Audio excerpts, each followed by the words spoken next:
maybe. Do you not have disguise self? I do, but it's not a voice thing.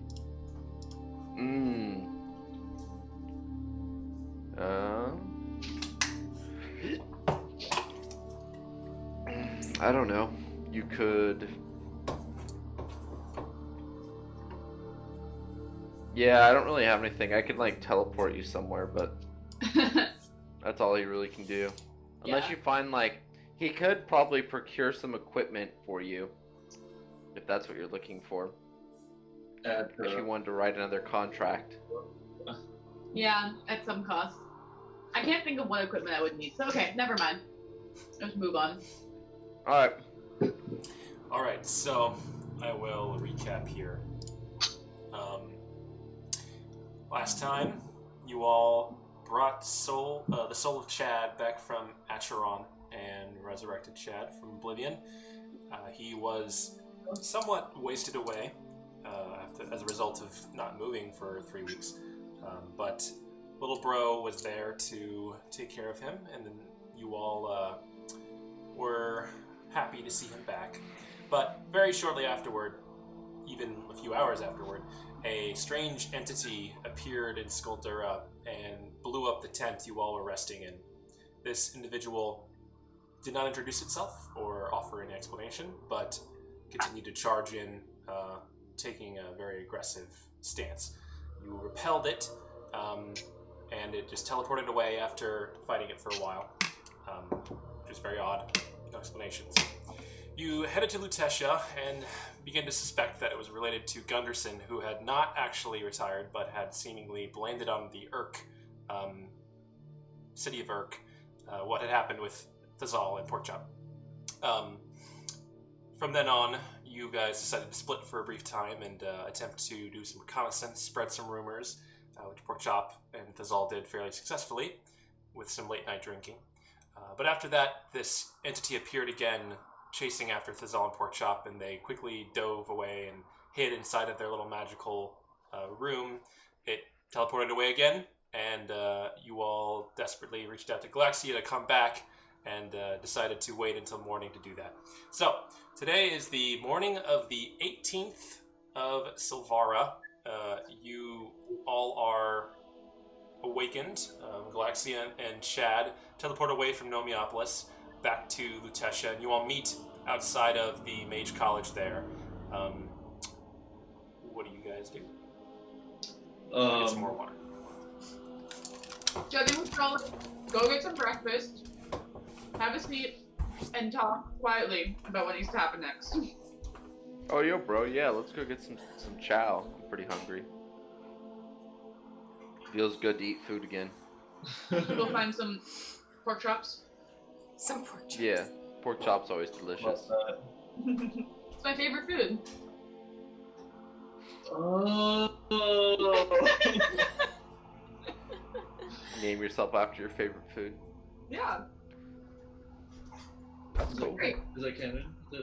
Okay, so go get some breakfast, some scrambled eggs or something, and sit down, Chad, and start convincing process. All right, Chad. Well, Here's the deal. Here's where we are. Here's our plan. No plan first. First convince. Wait, real quick. Why is it we have to convince Chad real quick? Bro, I just want to make sure. Did something happen while I was gone? Wait, did we not? I guess you weren't around when we were talking about this. You were just, never mind. Okay, yes, something happened while you were gone. Give me like a 1-minute monologue. Basically, what happened? Edric Gunderson decided to wage war on Urk, despite the fact that Urk has done absolutely nothing to antagonize Lutetia in any way, shape, or form. This is a purely racist move by a bigot leader. We feel that it is in our power to do something about stopping this war. When me and Thazal went, while you were in the gem, me and Thazal went to try to convince Edric to change his ways in a nice way, and he basically spat in our face and said no. He said he would, and then he didn't. So he's obviously a liar. He does not have honor, and he is not going to listen to reason. As such, Wait, so you guys confirmed that he didn't follow through through your reconnaissance? yeah. Yes. Not only that, Right. we're like 95% certain that he is the one who sent that assassin after us. It's a technology that we're working on called the Pursuer, and we know that not only did he not listen to us, but now he's trying to kill us for interfering. This is not a man who will listen to reason, That's a nor a not man bro that you move. will chart in the well, yeah, it's not bro move in my culture. As such, we feel it is necessary to not only stop him, but stop him in such a way that will also stop the war. Because removing him singly as an entity is not going to stop the machine that he has set into place. So we have a plan. Okay, and what's your plan? We're going to kidnap him. We're going to impersonate him, and we're going to stop the war using his persona. In the way that last night we started spreading seeds of rumors of, what was it? The White Lotus. The White Lotus, a rebel group that is trying to undermine the war efforts between Laetitia and Urk. Purely, they do not exist, but what we're going to So do... wouldn't we be the White Lotus then in this scenario? In theory, but we So spread... you literally just told them we were coming after him. No. We spread rumors among the ranks of Okay. the soldiers who are kind of on our side. They don't really agree with the war, so we're kind of getting them on our side. So we said there was a rebellion group that was trying to stop the war in Earth. Mhm. And so what we're gonna do is, because if Gunderson just flip-flops and says no more war, people are gonna be like, what? Why? So what we're gonna do is we're gonna blame the attack on the blockade that was me and Porkchop on the White Lotus, Which is me and Pork Chop. I mean, which is me as well. me and Porkchop, and redirect the war effort, I guess, from Urk to the terrorist group. the terrorist group The White located Lotus. within Laetitia, by making a public spectacle of the thing that happens, whatever winds up happening with Gunderson. No one gets hurt. Except There's Gunderson. no war. And you have personal responsibility for taking care of Gunderson during his kidnapping. Yes, this is why Chad should be interested, because part of the plan is that Chad and Galaxia are going to take Gunderson to an undisclosed secure location, Under the lake. Black Side. and this is a great opportunity for Chad to bring him to the light and let him see the path of honor instead of the path of racism and destruction. It's a good plan, Chad. It's a good plan. We're not going to hurt him, and I promise we will not hurt him unless he hurts us, unless he tries to hurt us. We'll only act in You know, self-defense. that Galaxy, I'm glad you said that. I was worried. After this, after this, he has to die, though. We've given him No, a you chance. can't tell him that. Just hold. Okay, Hold okay. your hand. Yo, bro, I'm a little mixed up on your plan here, you know? I'm not really seeing where you're coming from. Not really, like, I think I get your motivations, but I don't see how this plan's gonna work out. But you guys, you're smarter than me, you know? I'll trust that you guys have thoroughly thought this out in the 5D chess sort of way you think. You know, I'm your bro. I'm gonna be here to help you out. I don't understand why you're gonna kidnap him, leave him alive, only to kill him later. That part baffles me a bit. Well, we're down to kill him too. We thought you wouldn't be opposed. Yeah. So Sweet. why would, if I was opposed to killing him right away, then why would we kidnap him and kill him later? Well, you weren't supposed to know about that part, but this all is a big matter. Well, we wanted to give you the opportunity to try to convert him to Baroyanity. That's And if true. he doesn't want to, then we have to get rid of him. If he agrees to change his ways, There would be two chances. Two chances that he's been given. I gave him a chance to just resign and, like, that be the end of it. and he basically spat in our face. And I'm going to give you the chance, because you're much better at this than I am. I'm going to give you the chance to try to convert him to Broianity. And if he doesn't want to, then we leave him in the bottom of the lake. Sounds like The lock. No, Lock. it's an undisclosed You know, secure I'm gonna location. say this, bro. Bro, I'm gonna say this. If you have, like, if you gave him a chance, you know, and you think it's right to kill him in this scenario, I don't think kidnapping him is gonna make it any better. I don't know this man at all. Like, I doubt there's anything I can tell him that, you know, is gonna change his mind here.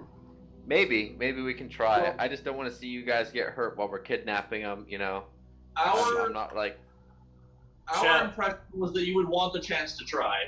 Chad, make an insight check. Insight? Alright. Wait, why insight? What's happening? 15? Yeah, 15, good enough. You reflect on your experiences and like the bro code and what you've been taught about justice. And even though you don't know what's the right thing to do here, you do know that there are other alternatives to death or eternal imprisonment that could be a just solution. Like what? Like, cut his hands off? Well, because I'm thinking like Chad, like this is extrajudicial, and I can't even say the word extrajudicial. Extrajudicial. I'm just gonna slow it down. Like killing him. Perhaps instead we bring him to the courts to face his trial. But he kind of is So the the law. thing- He's not done anything. Yeah, he's just started a war unjustly. You But know that he has he the power is- to do that. He is he's not the law. You would all know, that's all you would know. He's the commander. He's the leader of the armed forces in Lutetia and the Birindul Empire. As such, he has a lot of weight and influence, but the Council of Eight is the governing body of the Empire, and he's one of the 8.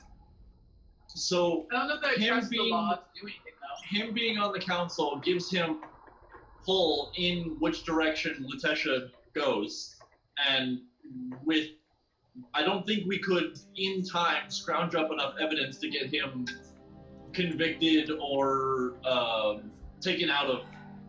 Like his war crimes couldn't be exposed in such a timely manner that could stop the war. He's also just like a bad dude. It's not like a question of whether or not he. Well, let's think about it this way, right? Bro, hear me out here, right? So you can't think of any way of getting his war crimes, enough evidence to show his war crimes in time to prevent the war. Correct. How about we find another way to prevent the war, to buy us time to expose his war crimes? We could make the White Lotus take credit for the attack. Well, so who are they going to war with? Orcs. Urk, which is the Orc? Free Orc City. The Free Orc City? Yeah. Have we talked with them, or have you both talked with them at all? No. They're a little far away. And Undercover operation, Chad. We don't want to Yeah. tell everyone we're up to. Yo, bro, I'm not so good with this undercover operation stuff. Just as a heads up, I know you already know this, but, I mean, what about if we talk with them? Here, how about this? You guys can handle the undercover operation side of things, well, the undercover. and I can handle the above. You know, I'm an orc, or half orc. Maybe I could talk to them in such a way where we might be able to prevent this war another way. You know, make 2 cities, have them bro fist. You know, maybe the Free Orcs and Lutetia can become real bros. You know, So I talk guess about the benefits of their trade.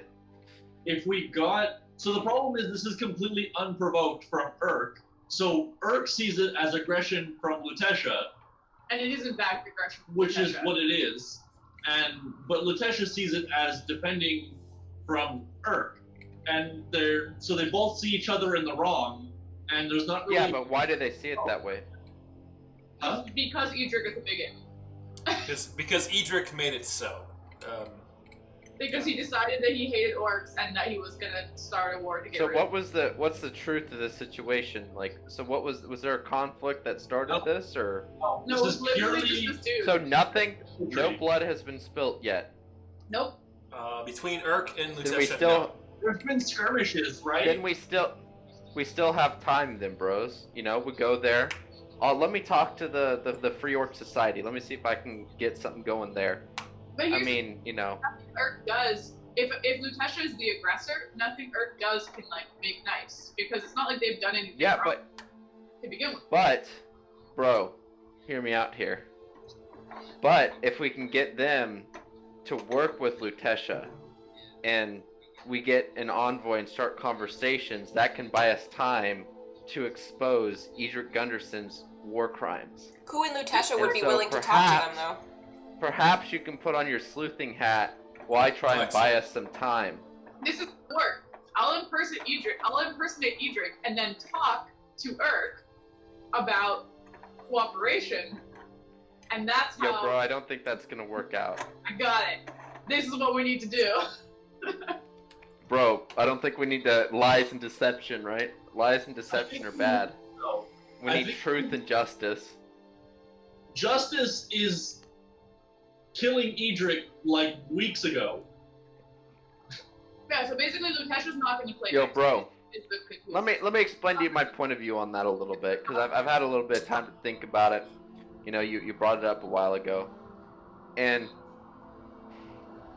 as much as I think it feels like justice to kill him for what he's done, you know, no matter how abhorrent the things that he's done, he still has the right as a human or as a person to a trial. I think once you pass the hundreds of lives, you don't get that anymore. I think See, once- but that's the difference between the righteous and the unholy. You know, the righteous, you know, they go out. Like, you know, that's the difference between good and evil in my mind. This is probably Yeah, the question you had this morning. this is the difference between good and evil. Is that, you know, no matter how abhorrent the person, the ends never justify the means. You know, no matter how abhorrent the individual, they still have their rights, and there's a process to how they need to go about. What is the stance of the Finding Birendul Empire justice. on capital punishment? Like, if he gets convicted of all these crimes, will he be sentenced to death anyways? Make a history check. I would know this, probably. Yeah, that's all you make a history check. Okay. Yeah, because mine wasn't Okay. great. Do I have like advantage or something? Nah, Okay, 17.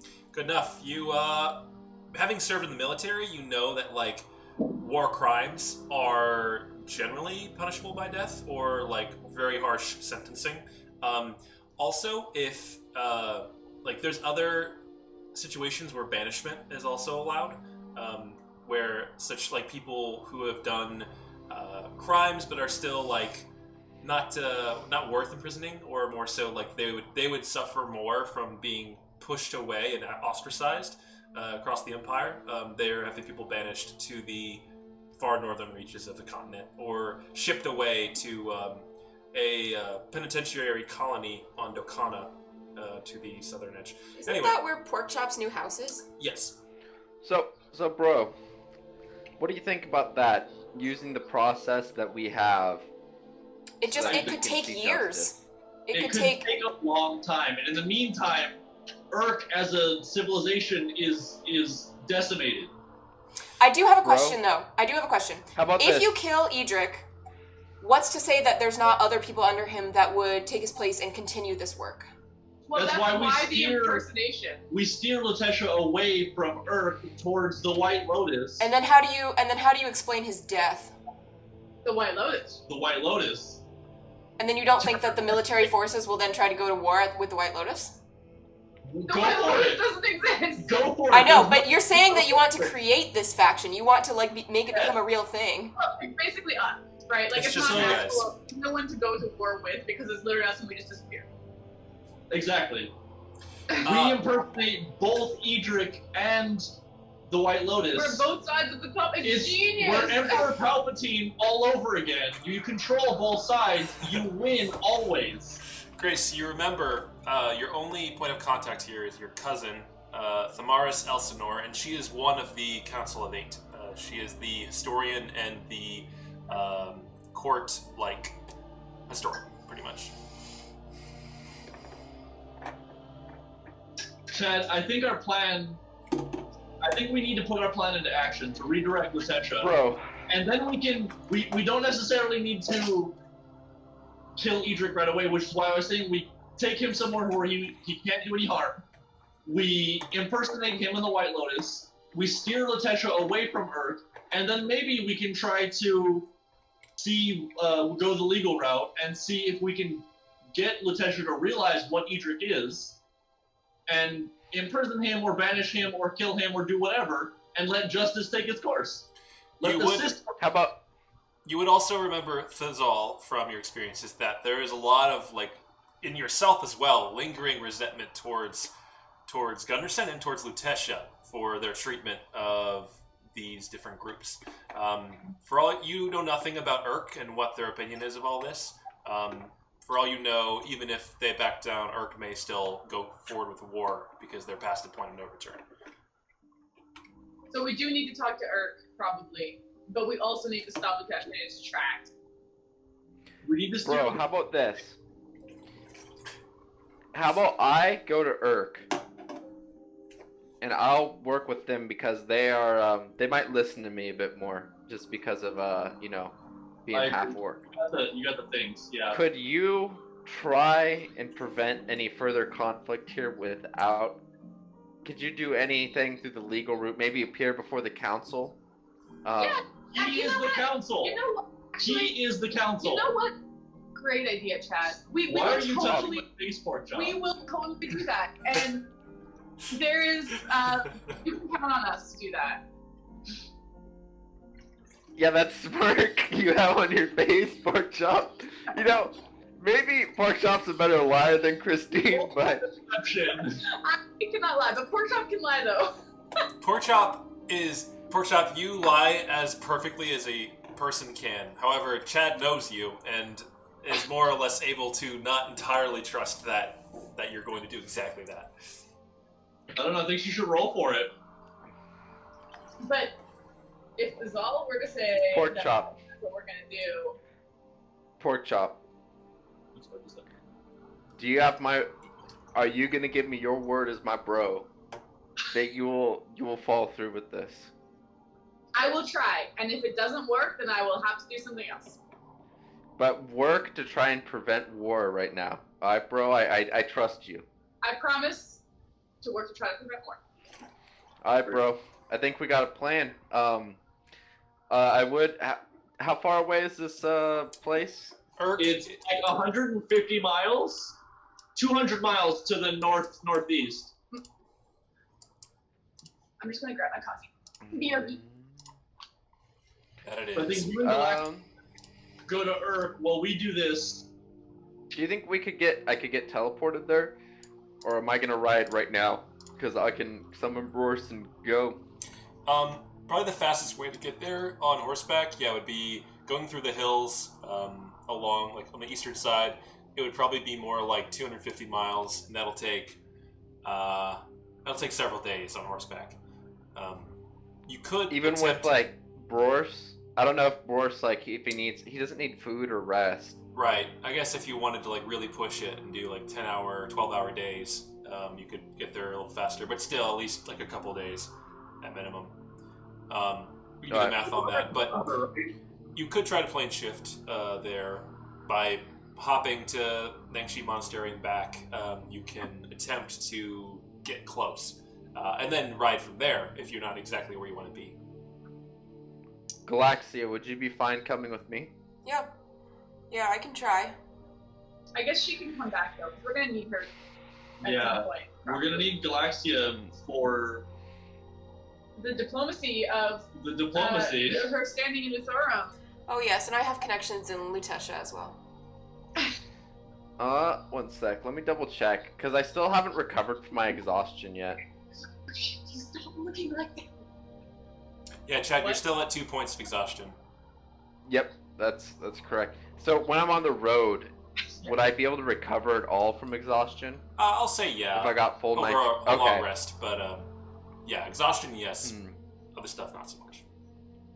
gotcha. All right. Well. Mm, Are you splitting up? Oh, Well- we just have to handle the pursuer thing before we split up. Yeah. Mm. So that's the plan. But first, we should make a We need smaller to- plan. Yeah, we need to handle the pursuers so that we don't get, jumped right in the middle of trying to do everything else. Right. how about you and Thazal? Why don't you guys gather information and try and do some research? Because you both seem, maybe Galaxia could also do that. I'm trying to think of what I can do to help out. I think we have to set a trap for him. That's what I was gonna say. I think we need to set a trap. We need to lure him. He's come at night both times, right? Oh, that's true. Late at night, it was like 2 a.m. 2 each a.m. time. We just need a way to stop him from teleporting. Yeah, well, we got that. We just Well, have to. We have to set it up ahead of time, though. So, let's hang out for today. Tonight, let's go to the outskirts of the city so nobody else gets hurt. And set up camp there. And wait for him to come. Yeah. Okay. Yeah, okay, so you guys spend the day relaxing, eating a few restaurants, and just planning, Chad? talking over your methods. Chad will stop by maybe something I know there's probably not a temple to Heronius here, but something good aligned, and he's gonna pray. All right. Yeah, there is a probably the temple shrine of Bahamut, the Platinum Dragon. There is a place for unaligned worship within that small shrine, and you walk past the massive silver dragon statue and sit in this small little shrine and just pray. Make a religion check for me. Yeah. Well, it's past time, 21. 21. Yeah, as you just relax and rest, you do feel a general sense of connection to Hyronius. You feel approval, you feel acceptance for all of your work and the true progress that you've made against his enemy Hextor. That's mostly it. And I'm gonna thank him. I'm like, yo, bro, the greatest bro of all. Thanks for reuniting me with my friends. I appreciate that. And you sense that it wasn't just him that was doing it, but also your friends being true bros to you that brought everyone back together. And you leave that meditation period just feeling even more entrenched in your belief of the power of friendship and what it means for the goodness of mankind. So cute. Yeah. I'd like to try to go find some of that poison that I screwed up Beatrix's day with. And alternatively, if I can't find more of that, other venoms and things that maybe aren't made into poisons yet, but that I can make into poisons. Yeah. Investigation check. Can I give her advantage? Sure, if this all's helping out for the day. Are you coming along? Yeah. I always forget if it is, less than a natural 20. Yeah, you spend a few hours walking around, talking to shady people. Eventually, you do find some supplies. You can replenish your basic tools and equipment for making your own poisons. And also, you do find eventually that same lady that you got from before. You walk in, she recognizes you, nods, and takes you in the back, and rolls out her selection once again. She does seem to have been replenished in that one particular one that you had previously gotten. I forget the name of it. Okay, I'll find it. I think it's here in my inventory. Just Google D&D poisons and find the one that just makes him really sick. Moon? Yeah. Moon something? No? Midnight? No, that was something else. But yeah. But how much was it before? It was a couple hundred. I think I bartered with her quite heavily because I told her it was for Edric and it was 150. Yeah. But She says she converses with you and mentions that It was the same. She heard that he came back, and he seems to be doing all right. She was hoping that maybe it could be more better used this time and ended once and for all. Whoa! I just nod silently. Tell her not to worry. All right. Yeah, she'll sell to you for 150 again. Nice.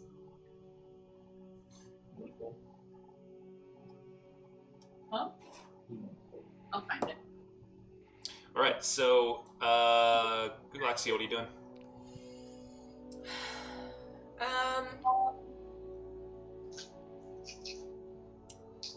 Gonna find us some lodging, I guess. I don't know, or maybe go start to scout out where we might be able to camp for the night. Somewhere near Alright. water. Yeah, so you walk around the city and ask around. Eventually you find that there's a small, like, lake, freshwater lake, kind of cut off from the river, west of the city. That's all you know, that's, like, the poor part of town. It's kind of where all the really sort of smaller, like, not nice houses that are not really protected well by the Crimson Cloaks. They don't go there. They don't really... Is that the luxury lake? Yeah. So is the name ironic? Yes. Okay. Highly ironic. You see, like, a variety of, it's basically shanty town with, like, people living in little huts and teepees, and they fish in the lake and the river to feed themselves. And anyway, it's fairly shifty and away from the main parts of the city and away from the eyes of the guards. So that would be probably a good place to hang out. Okay, but we just want to make sure that we're not going to put other, innocent lives in danger. Right. So is there a spot we can go there that's kind of far away? Yeah, the far side of the lake, between the lake and the river, it's mostly just trees and, like, dirt and mud. Not much there at all. No one really goes that far. Okay.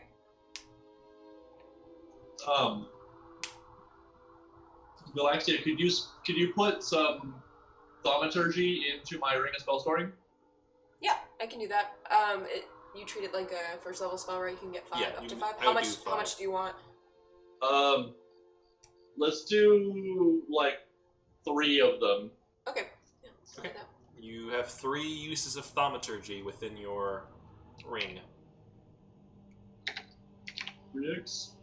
What you gonna do with that? That's for helping us Later. yeah. Guess I'll unequip the ring of Misty stuff. I can Yeah. sell that. Cody? I gave her. Oh yeah, I was just gonna say after I'm done praying, and I'm gonna walk around just the castle area and see what I see. Is it open to the public? Get it just The kind of castle look it out. really isn't. It's the, like, very formal and reserved space for the center of the empire. But you do walk around the perimeter and you see it's heavily guarded, and you can look through the central gate, which is down and closed. The portcullis is down, but you can admire the architecture. It's well put together, rather very old looking, centuries old, but well established here. Mm-hmm. All right, awesome. And then Chad's just gonna go get a workout. Yeah. Now you go to a secluded region under a couple trees and just start getting your workout. It's make a athletics check with disadvantage. You're still real stiff and you're loosening up with time, but it's taking a bit. All right. Oh no! Oh. Yeah. So after about 5 minutes of, like, trying to get some push-ups and squats in, you just have to sit down. You're winded. You're amazed how even a few weeks away from the regiment can really lose those gains. Dang.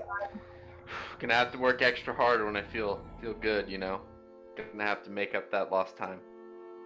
And I'm gonna go back. Did we talk about where we're gonna meet for lodging or anything like that? We didn't. Well, I guess we could. You look around. There is a upscale tavern known as the Saintly Sheep. It's also a brothel. Okay. I was And gonna say. it is both, but very fine lodging regardless. The Silver Table was the dingy inn that Pork Chop and us all hung out at the other day. There's a variety of other small inns and taverns around here and there. No shortage of options. Do we want to Oh, stay? so we haven't. If we're I gonna guess then. Yeah, we're gonna Did go we- to on the outskirts of town so that when we get attacked, we don't kill anyone. We're also not I trapped. guess Chad will just walk around in the meantime until like something happens. Chad will just walk around like the shanty part of town. Sure. Anyone that needs help, Chad will help them. Like, you know, a little healing, a little bro fist or something. All right. Yeah, Chad, you're walking around Squalor Town as the sun begins to set and you all head to the west side of the city. There are quite a few people here that seem to be very like excited to see a large, shiny, armor-wearing individual in their midst. One old lady comes up and says, "Please, sir, my baby," and she points over towards like this ditch. Baby's Nearby. in a ditch? She says, "He's fallen in the ditch and I can't get him out. Please help me." Yeah, Chad will go and help. All right. You walk over, look down in the ditch. The old lady's like, he's right down there. And she points. She then attempts to shove you in. Make a dexterity saving throw. What the fuck? With disadvantage, Yeah, Yeah. 'cause you got, 2 levels. I have of exhaustion. What is this lady? Was that a... that's a 19. Yeah, fine. You just feel her, like, ram into the back of your armor, and you, like, stagger a bit and turn around and look at her. She's like, "He's down there, I swear! Sorry, I tripped!" And then she turns and, like, starts walking away. I'll grab her and be like, "Oh, wait here while I grab your baby out of there." She says, "Okay." So how deep is the ditch? It's, like, 15 feet deep. It's just, like, a muddy pit. I'm gonna make like a perception check. Is there... Actually, no, I'm gonna cast Zone of Truth. Okay, Zone of Truth. Boom. And I'm gonna ask her, I'm like, "Is your baby down there?" She says, what baby? Yeah, the baby you mentioned before. There's no baby. You must be misremembering. Ow! She, like, flinches. Alright, as I thought. You know, I'm gonna look at her, I'm gonna... How tall is she? Is she pretty much... Oh, is she quite she's shorter than me? Pretty short, kind of stooped. Yeah, definitely. Yeah, I'm gonna get down on one knee and be like, "Yo, you shouldn't do that, bro. That ain't cool. That's a dick move." She avoids eye contact and just sort of like, "Yeah, you know, just gotta do what you gotta do to get by. Sorry if I inconvenienced you. I'm just gonna go now." Check I'm your like, I have a few more questions. Oh, Check your So goal. what are the people around here? What is the primary issues that everyone's having right now? she's like, she looks at you for the first time directly in the eyes, and she's like, "We need money." Yeah, that's a pretty normal issue, I'd say. Yeah. To, you know, Are there not enough jobs through here for everyone? for goods and services. There's jobs. Some of us can't work though.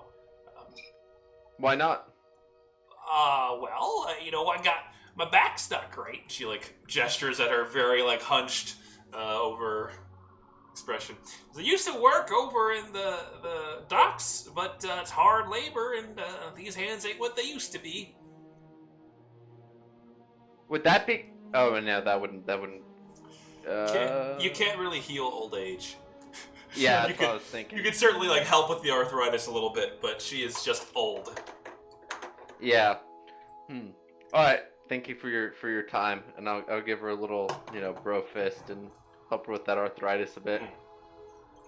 She perks up a bit and like rubs her wrist, kind of looks at you, and as you walk off, you hear a very faint kind of whispered like "thanks," and she shambles off, confused. All right.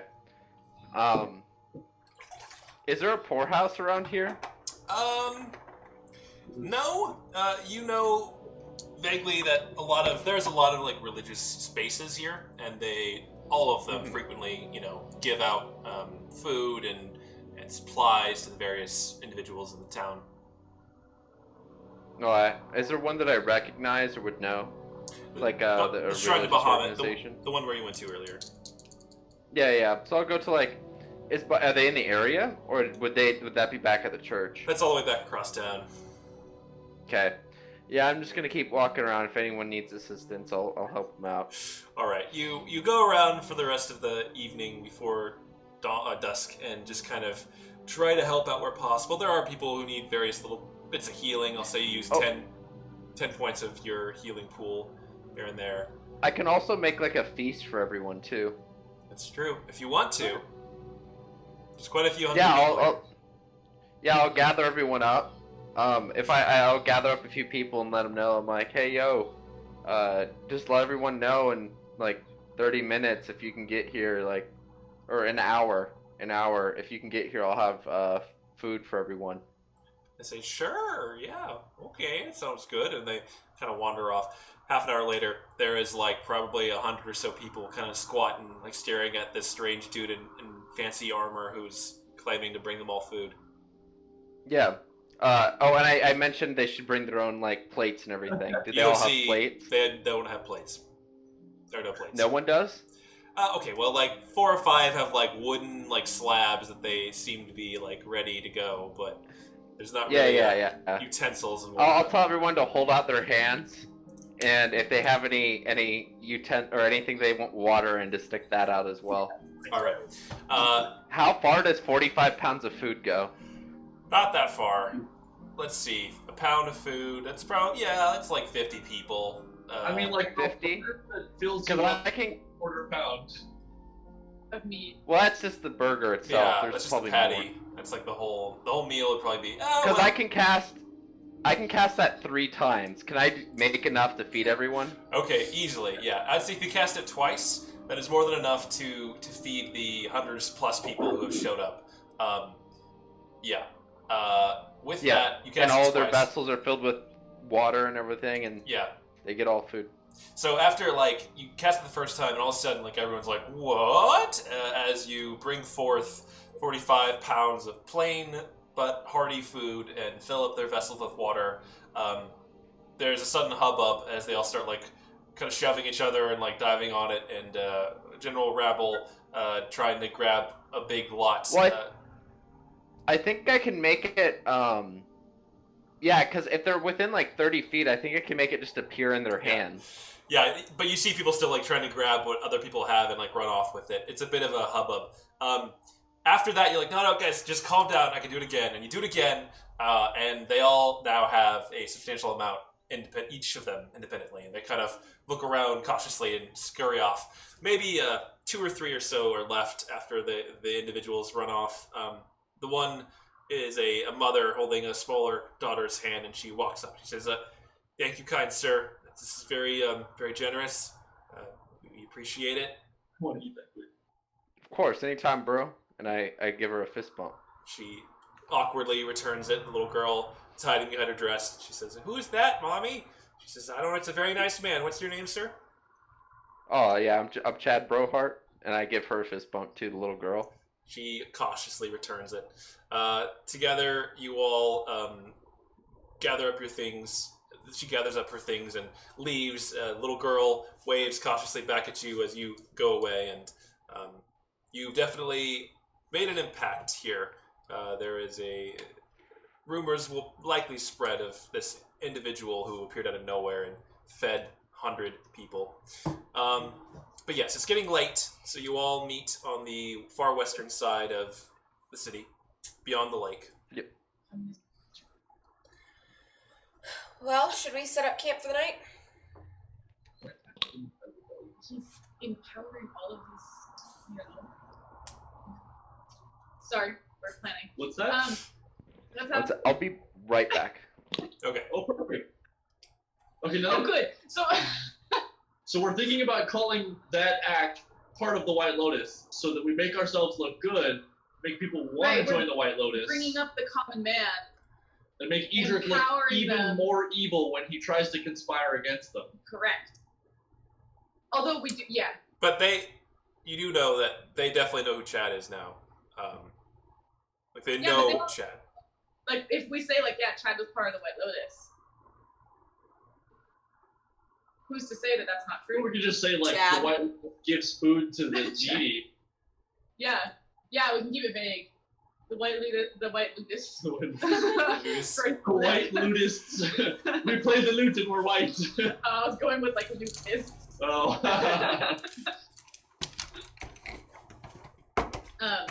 Wait, but so there is a problem here though, is that if we make it so that people, like, we could frame the White Lotus as national terrorists, or we could frame them as like legitimate rebellion who's trying to like help the people. Both.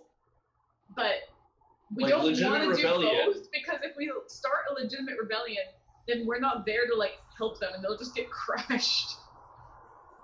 Legitimate rebellion.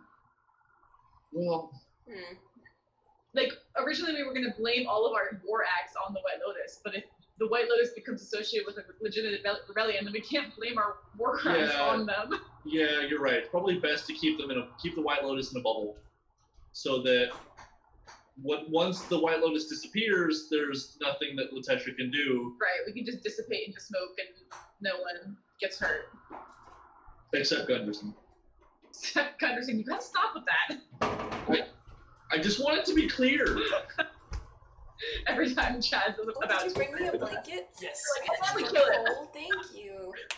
Well, Thank you. I am hurt. And then we kill it. but then we'll make sure that everyone knows that we're gonna kill it though. Yes. All right. So you guys make your camp on the west side of town. Yeah.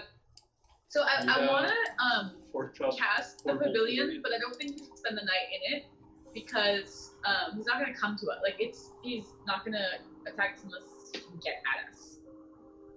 We don't think. Oh, So that's we a good should point. have it, or we should have it just in case, but like next to us, and then we should spend the night outside. Or one of us on patrol outside. What the heck? That way the other can like sleep soundly. Yeah, I guess it Because would if be we good sleep so it outside on the gets some ground, like Oh, we're What? all I exposed. changed it so that it doesn't show like a million spells. You can But still it's only upcast, gonna- but it's just you're only like going to- it just shows them by level. I So think you it's don't only have like a coming bajillion things on your screen. But I If you liked that. prefer that, you can put it back. Just go to preferences. I don't think it's gonna come for like Let's see how I do this. anyone else. What would you find out? Speak a test. Well, before we go, So we know around what time of night it came every time, so we can just like sleep until like midnight, wake up, go outside, hang out until like 3 or 4 in the morning, and then If he doesn't show up, go back if to he sleep. doesn't show up, go back to sleep. or we have someone take a watch, Can't hear you. or we have someone take a watch. So we were saying that, but I think it's only gonna come for Zul. So he has to be outside of the hut. True. So I was thinking about the forbidden spell, which is against planar travel. But if we cast that ahead of time, then he's not going to be able to get to us.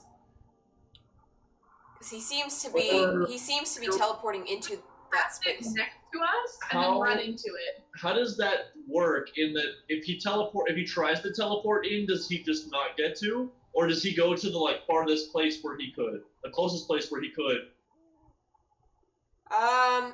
Because if we say like a mile or 2 radius, You would know how your spells work.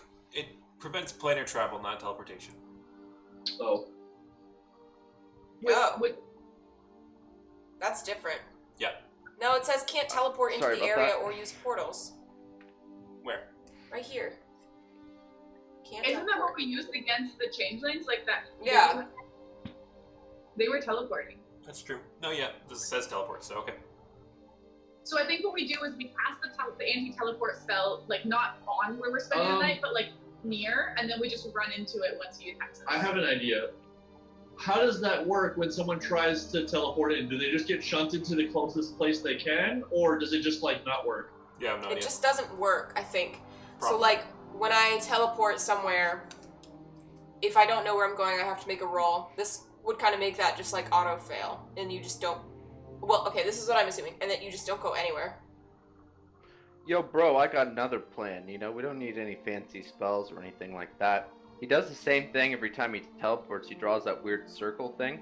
Why don't we just hit him really hard while he's doing it? that's part of the plan, yes. But we're thinking before, like, if we want to make that not an option. Can you Hitting him really. Can you counter spell without hitting him really hard? Can I counter spell? Yeah. No. Can you- a spell. Porkchop's the only one who can counterspell. So No, I if it's too high of a level, then I can't counter it. No, you can. you can You try. just roll for it. It's not Yeah. necessarily guaranteed to work. Yeah. The DC equals 10 plus the spell's level, which is 3. So the DC is 13. That's not very high. What do you add to that? Is that your Arcana check? The No, it's DC not. The spell, it's the level of the spell you're countering. So it would be like 15 Oh. through 19, depending on what level it is. Oh, I see. And I rolled 2. Yeah. To get past it. Yeah. Got it. So yeah, I think that might work, but it's not good enough. So I don't understand what's wrong with my plan though. No one's acknowledged it. What's your plan? I'm Like, set up the anti-teleportation thing and then, like, run into it, but, like, Yeah. Have it like right next to us. if it's I mean- too small, I can make it up to 7 miles big. While we're discussing this, Chad's gonna cast Death Ward on himself. Sure. It's not like I near pers- the morning yet. It's still like 8. Yeah, it's like 8 p.m. The sun has gone down, but I mean, I mean, it lasts for 8 hours, so maybe I'll wait to cast it then. no, I'd cast it. Wait a little bit. Okay. It's gonna be, like, maybe 4 or 5 hours before we bump heads with this thing. Or maybe you just try to counterspell it. And, like, But can we just have Galaxia cast the spell? It's not. I mean, yeah. It just it's if probably gonna make it not make him teleport. We just won't see him then. But we're not going to be in the field, so he'll still come for us. And then we run into it because the circle of where it is, like we're like draw the circle of where she casts it, put us at the bottom of the circle. When he comes to attack us, we step into the field. He follows us into the field. He cannot teleport. Unless he steps back out of it, yeah. which he will do.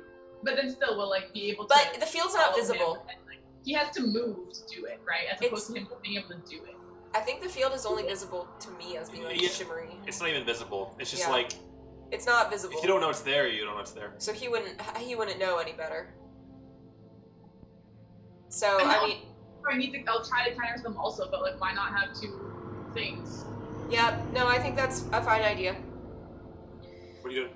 It lasts for a day, so I'm just gonna start the casting. How long does it take? 10 minutes. 10 minutes? Yes. Okay. Alright, so you sit there. How I'll big are you do making it? Anywhere from like 10 feet wide to 7 miles wide. I'll make it like a mile wide. It's centered where you are, so you'd So have to I- walk a yeah. mile to get out of it. I know. That's fine. Walking a mile takes like 20 minutes. So Okay. So Well, I'm you don't. Okay. Just so you know, like this area where you are, a mile's like this half of the city. what? The city is not even a mile across? It's at least a mile across, but like it's a radius of 1 It's a block. tiny city. How big do you want to make this? If you make it a mile, it's a mile. You have to walk across the city to get out of it. Can you just Well, like but, on the- okay. Ooh, sorry. No, I don't necessarily have to because I have to walk there to cast it, but then I walk back. But if I cast it a circle like that ends like here, all Yeah. we have to do is camp here and Yes. then run this way a That's little fine. bit. Yeah. If you want to shut down the whole city's teleportation for a day, you can do that. Ugh, no, I don't want to do that. Jesus, I didn't realize the city was so small. I thought it was at least like 30 or 40 miles across. Okay, I'll do it for like 100 feet. Okay, you make a. Wait, no, he has a really fast movement speed, doesn't he? No.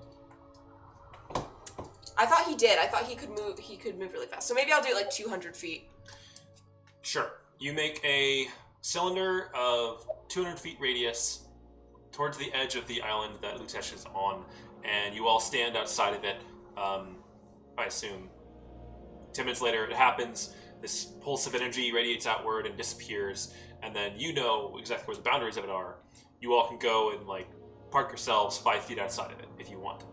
Yep. Yeah. Sounds good. That's the plan. And then I'm Yep. also going to Alright. cast a hut around all of us. We're not going to spend the night there. Oh, and I'm choosing to protect against celestials, elementals, fae, fiends, and undead. All the above. Yeah. All right. Cool. All right. What are you guys doing then? You cast Tiny Hut? Yeah, I cast Tiny Hut, and I think that the plan should be we sleep until like midnight, and then all of us wake up and wait outside until like 2 or 3 when he tends to have people.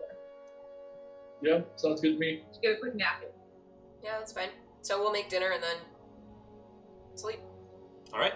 You eat dinner, take your brief rest inside the comfortable cottage, and around midnight, you all roll out of bed, ready to go, and walk outside of the bubble. You now stand, the bubble remains, but you stand 5 feet outside of the teleportation zone, next to your hut, and in the darkness, you see the distant like torches from the city illuminating the walls. That's it. Yeah. They're not that distant, it's less than a mile away. Alright, well, let's, I guess, hang out. How long does my wild shape last? Should I just hang out as a mammoth? No, I think you use your bonus action to turn into it Alright. as you're rolling in. As I'm in the middle Yes. of the charge. Yes. Got it. Alright. Just wait. See if he comes. Yep. All right. Let me try something really quick here.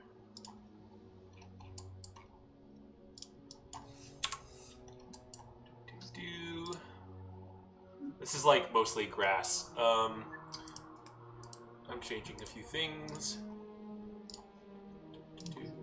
I would be right back. Sure. Was not prepared for this particular avenue. It's impossible to prepare for everything.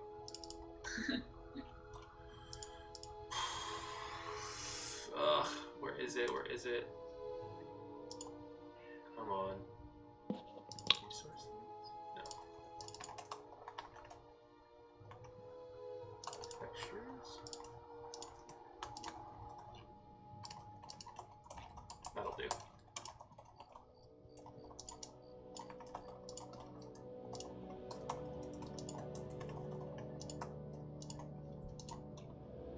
Okay. So you all are here.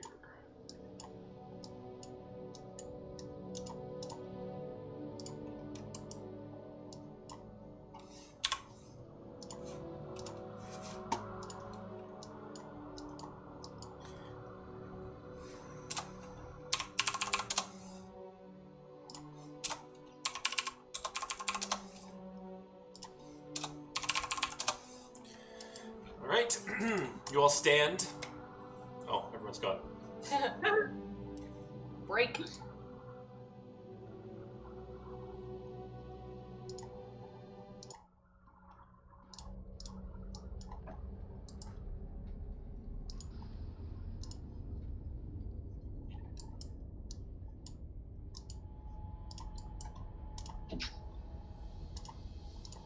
Alright.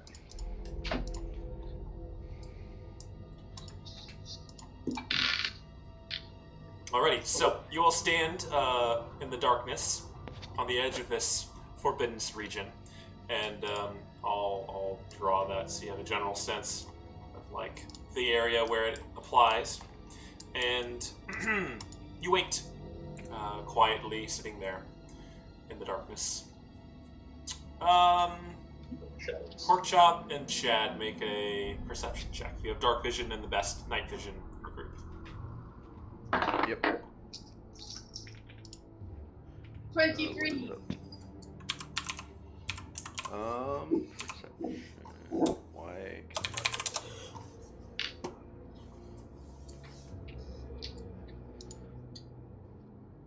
I'm assuming that's a 19, but let me.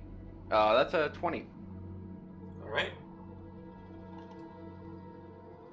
Pretty good. Is he there? Coming? 1 second. Chad, remember we have to run back into the force field. Yeah, bro, I got you. When you see him, don't go charging at him. Yeah, I'll have a look at my screen. You know what they say, bro? You know, scars on your back are a swordsman's shame. Okay. Then run backwards. Yeah, I was gonna say, but you gotta do it though. Chad's gonna backpedal. Yeah, jogging backwards. All right. So as you are standing there, just kind of waiting in the darkness, looking ahead, you. We should spread out probably. Last time he blew us all up, by the way. Yeah, that's true. Okay. Good thing you had. Can you send the map? It's the same like it's always been. Oh, okay, fine. It's just we have so many Yeah. messages between us. I will scroll back to Wednesday.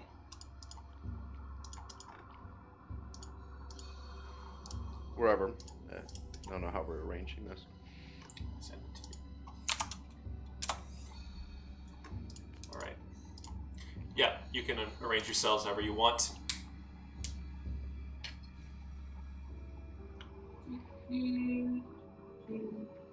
Pass it.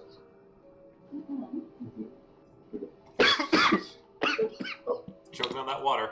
No, it's the Rona. Running. All right, if that's how the orientation is. Porkchop, you see it first, a faint glow about 100 feet away, just kind of like something like sparking, burning, gets brighter and brighter. What are you doing? I'm gonna shout to everyone, "It's happening!" and then take some steps back into the field. All right, as you begin stepping backward, the burning light zips away from whatever is on it towards you all and explodes in a massive fireball encompassing everyone. Everyone make a dexterity saving throw. I'll say with advantage because you saw it coming.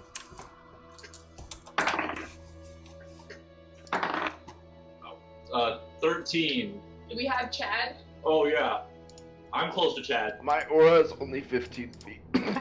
So, 27. 17 with Chad. 15. I have a 24. Yeah, so Thazal and Galaxia fail. Porkchop and Chad succeed.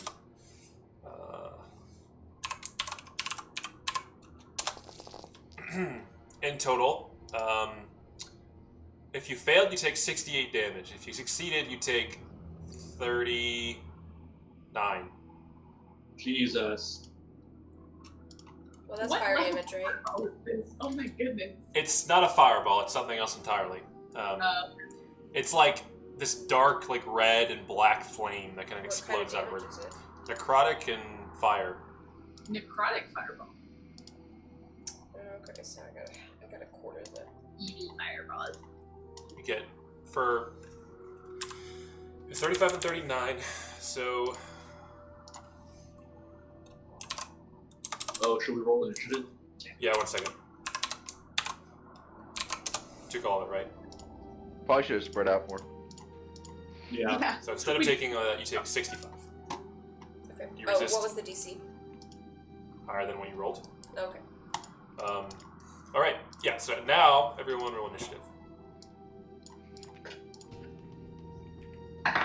Nice. Oh wow. 16 for me. Oof. 4. 19 for Chad. Oops. 23. Fucking +8 to initiative over here. You know. Never below a 20. Why'd you roll 4 dice? Don't worry about it. One more time. Race, what'd you roll? 4. 4. Porkchop. 16. 16. Josh. 23. All right, and Chad. 19. Thazal, you are first. You do not see your target. Do I see where that thing came from? Yes, as the fire subsides, you did feel where it came from, more or less. You can certainly try and shoot in that direction with disadvantage to hit it. I will do so. Boom. Oh wait, I guess I do. Do it twice, and then like compare the first one in each. So 18, misses, 8, misses. and 30. The 30 hits. Okay, so the damage for the third one. Oh, sorry. It would I have was been. looking first. The second one would have been 16. Yeah, which misses, right? Yeah. So Okay. you see a dim blue flash when you shoot towards it, seeming like it did something. Yeah, only one of them hits. Okay, and the damage for that one was 30. For the third hit on the second one. Yes. Yeah. It was a crit on that. Oh, nice. Yeah. The one that I do hit. All right. With that, you feel like one of them definitely actually hit it. Chad. Can I use my bonus action to get some health back? Second win. Sure. Do you want to move at all? 2. Yes. That. Okay. Chad. I'm gonna move to there and cast Aura of Life. Okay. 5 plus 6. So everyone, I think the only applicable thing right now is that everyone has resistance to necrotic damage within 30 feet. Handy. Very handy. Well, actually, it's Nice. outside of that, but For now. for now. She kind of is. 28, 29 on either side of her. Her left shoe gets it. Your pinky toe.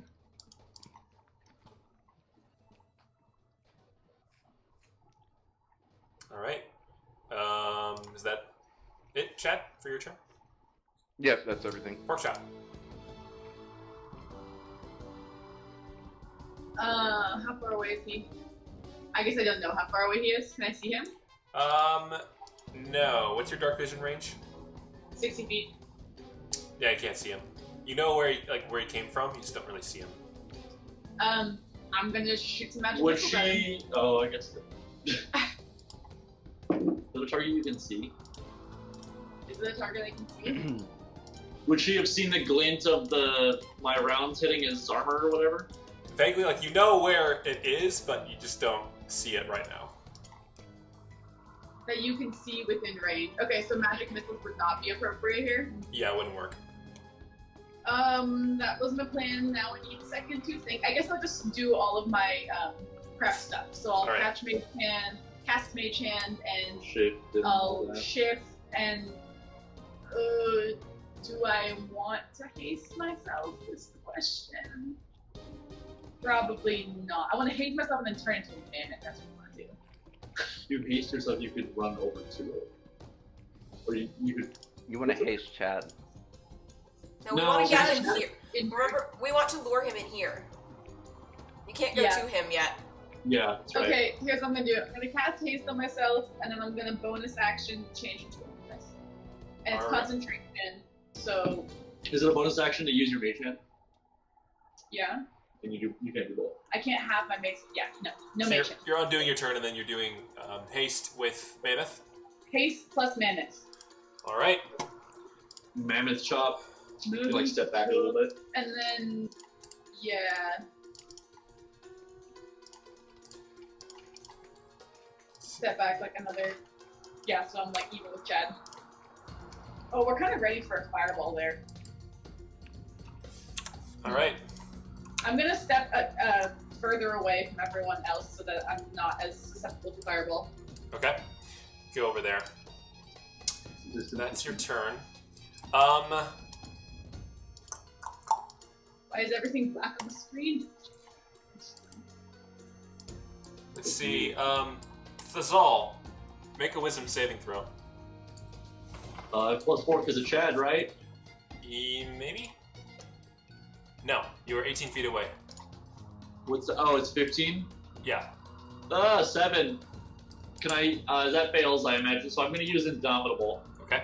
Reroll. Wisdom save, please. Oh my god. 2? Can I consecutively use Indomitable?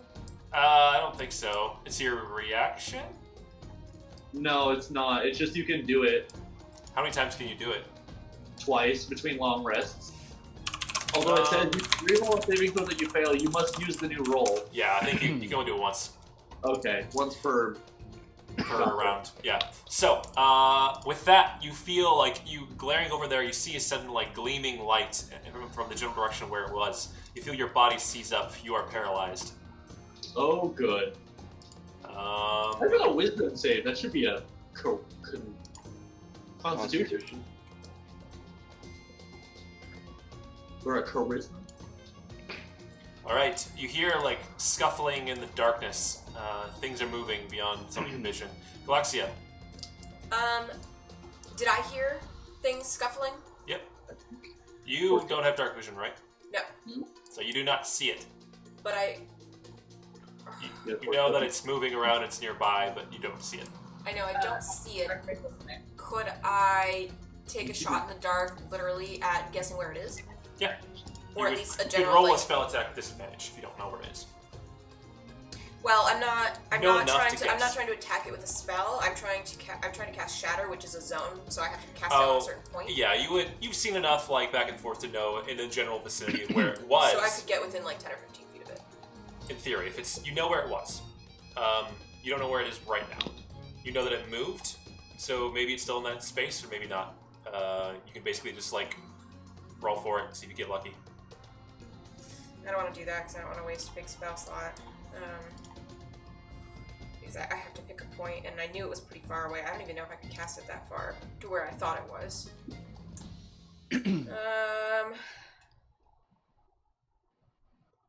Instead, I will just. Oh, it's intentionally black. It's not just- No, I mean, like, I can see us. You just know. Maybe read. I'm going to. Well, first of all, before I do anything, I'm going to step backwards. 2, 3, Oh, it's because I'm a man. 5, right there. Oh, yeah, you gotta assign the mammoth token Oh. to. I thought I did that. Christine's the owner, so you should be able to move it and control it. Refresh. Let me see. No, you do not have any token with vision in the scene. What? Oh, it doesn't have vision, that's why. There's a whole system, it's a little confusing. Div vision, say 5. There. Refresh one more time.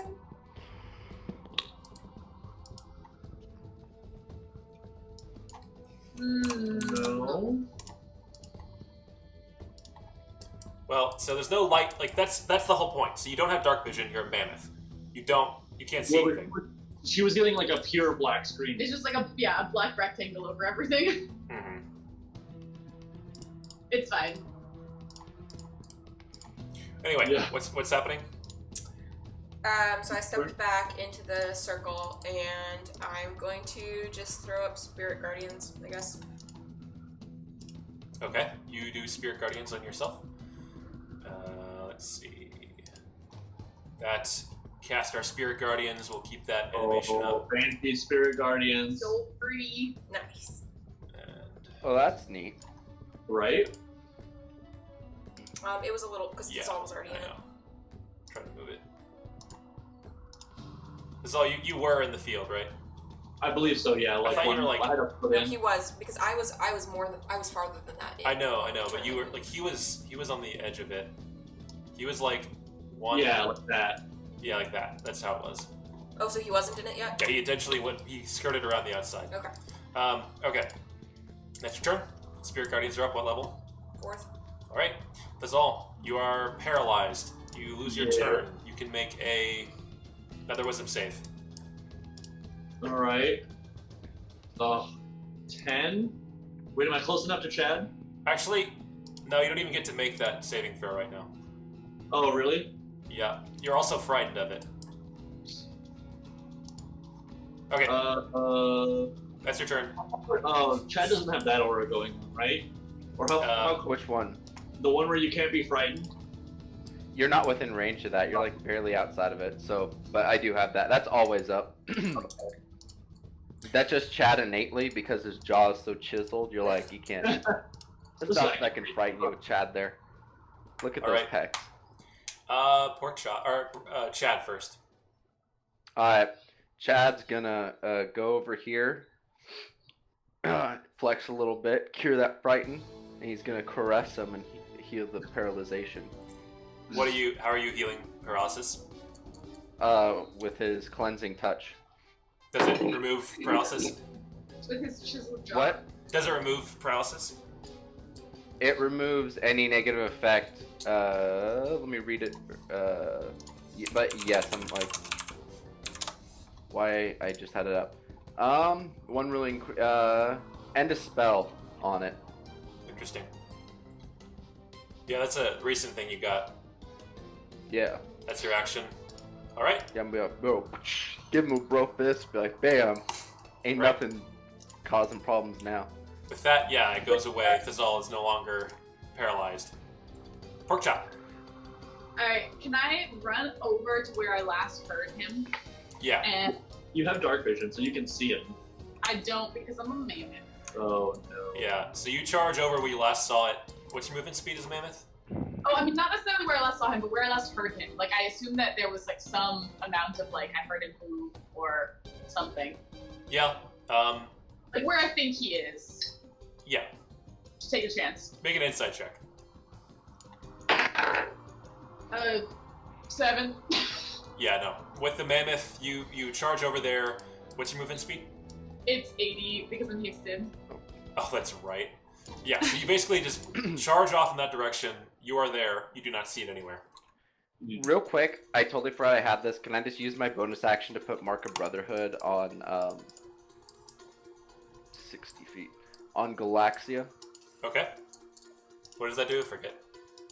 Mark of Brotherhood, bonus action to put a mark on a friendly creature within 60 feet for 1 minute. Whenever that creature takes damage, the attacker takes psychic damage equal to your charisma modifier. All right. As long as I'm not incapacitated. All right. And I can see the hostile creature. Provided that you can see the hostile creature. Yes. So it doesn't work if you can't see it. Yes. Yes. We need some daylight, man. So for the rest of my turn, I want a bonus action, dash, and then I guess 50-50, or make another insight check, whatever I want to do. Come back around the top or the bottom of the map. Because I know he's coming towards us, I just don't know where. Yeah. Just roll a d20 on a 10 or less, you go left, and an 11 or higher, you go right. 13. Yeah. So you turn to the right and begin charging off this way. As you go, you stumble across one of these individuals standing there. Yeah, you found him. He's right there, and that's your turn. Wait, no, that was just my bonus action. I still have 2 actions. She just moved. I just moved. Bonus didn't do action anything. dash. Okay, yeah, that's true. So I get 2 attacks on him. Yes. I get 1 attack on him, and then with the second one, I'm going to try to pick him up. Okay. 11 plus, what are you to attack? 21 One. to hit. No. So you try to trample on it or hit it with your whatever. You see it glow faintly. It puts up a shield. Does not work. All right, and then I want to try to pick him up with my second action. Okay. Make a strength check. 25. Check. Then Flex chop over here. strong. And I'm gonna pick you up. I'm gonna put you back down. Put Wow, you yeah, back we down. rolled so Second, bad. you're a size category higher than him, right? Doesn't he automatically fail? Doesn't auto fail, but you're definitely stronger for sure. Anyway, you do pick it up. Yeah. You manage to wrap your trunk around its form and like lift it up, even though it's way heavier than you expect. You've grappled it. Nice. And then I'm just gonna use the rest of my Do you have any? bonus. Well, there was the bonus action movement, so I had an extra 80 feet, and I used like 25 of it. yeah. So I'm just gonna run him over to the anti-magic field Into Spirit Guardians. into Spirit Guardians. Oh boy. All right. Yep. and Nice. then attempt to hold it. Okay, with that, Nice. the two of you charge into the anti-magic Oh, field, boy. or it's the Spirit Guardians. What's the save? Wisdom. My new power move is just picking our opponents up and charging into Spirit Guardians. Wow, fail. 11. Okay, so let me roll.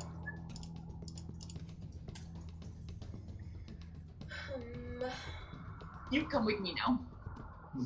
I put you right here. I keep you nice and safe. Psych. I am the captain now. 18 radiant. I'm kind of now. All right. Look at me.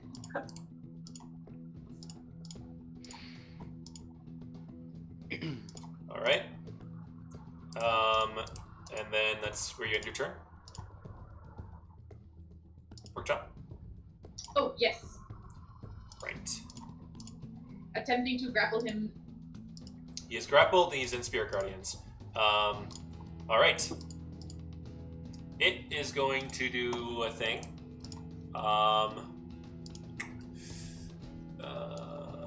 Oh, I should have gotten him a little bit closer to y'all. Yeah, That's okay. Like that. he's Um, fine. I'm back. So, did I do that right? Does Is he... forbidden concentration or it's not, right? No, it's not. It Yeah. just exists for 24 hours. Yeah. It just is. So you had him roll when he came into this area, but it says he has to roll at the start of his turn. Is it the start of his turn? Yeah. So I'll say it just happened. Okay, And it that was it.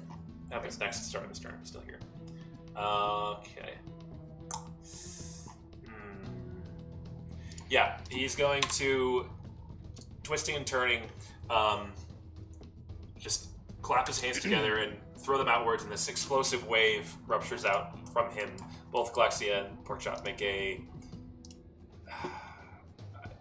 a dex saving throw. I would say you would have to like let go of him to not be hit with this, like, because you're literally just like holding him in the middle of like holding onto him, so you can't grapple him and succeed on the save. I mean, like, I would say I'm not even gonna try to make a dex saving throw because I'm a mammoth, and like, I'm just gonna try to like. Yeah. All right. And he also takes 4 damage from that. Squish him into submission. Yeah. So Chad, you can see him. Can you see him? Is he 30 feet away? Yes. You have dark vision, right? He's That is correct, 35 60 feet feet. away. I have 60 60 feet of Got dark it. vision. Yep. No, so you can see Do him. Spirit Guardians give off light? Kinda like you can vaguely see it, but Luminescence. dim vision, yeah. Okay. So he takes. You sense that it does not take damage. You would know that.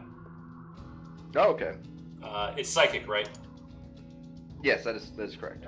It's Yeah. probably resistant then. Machine. So what'd you roll, Galaxia? 16. 16. That fails. Both Porkchop and Galaxia take 42 damage. Combination of radiant and necrotic, actually. So if you all have resistance to necrotic because of Chad, right? Yes. Yeah. So let's see. The aura is only 30 feet. So then, no. Let me double check that. Yeah. No, you get. Aura I'd say you get light. Porkchop, but not Galaxia. Okay.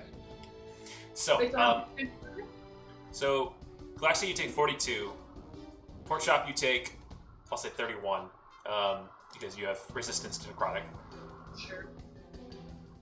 Does Galaxia have any resistance to radiant? Nope. When she goes into her special form, then she can, but That's right. not active right now. Galaxia. Actually, Is he after that, it's going to try. He's still grappled. You didn't let go of him, but he's going to try and break free.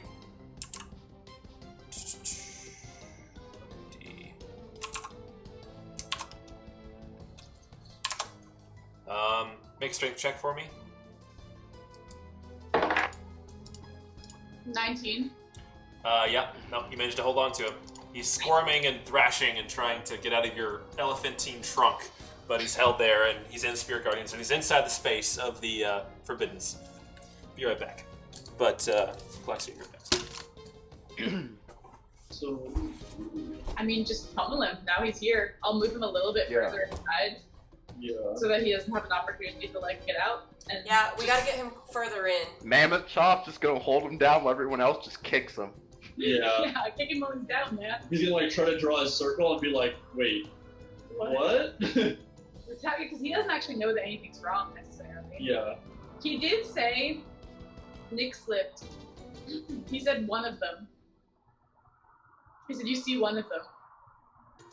Yeah. What? These guys do a lot of damage. They do. I'm almost dead.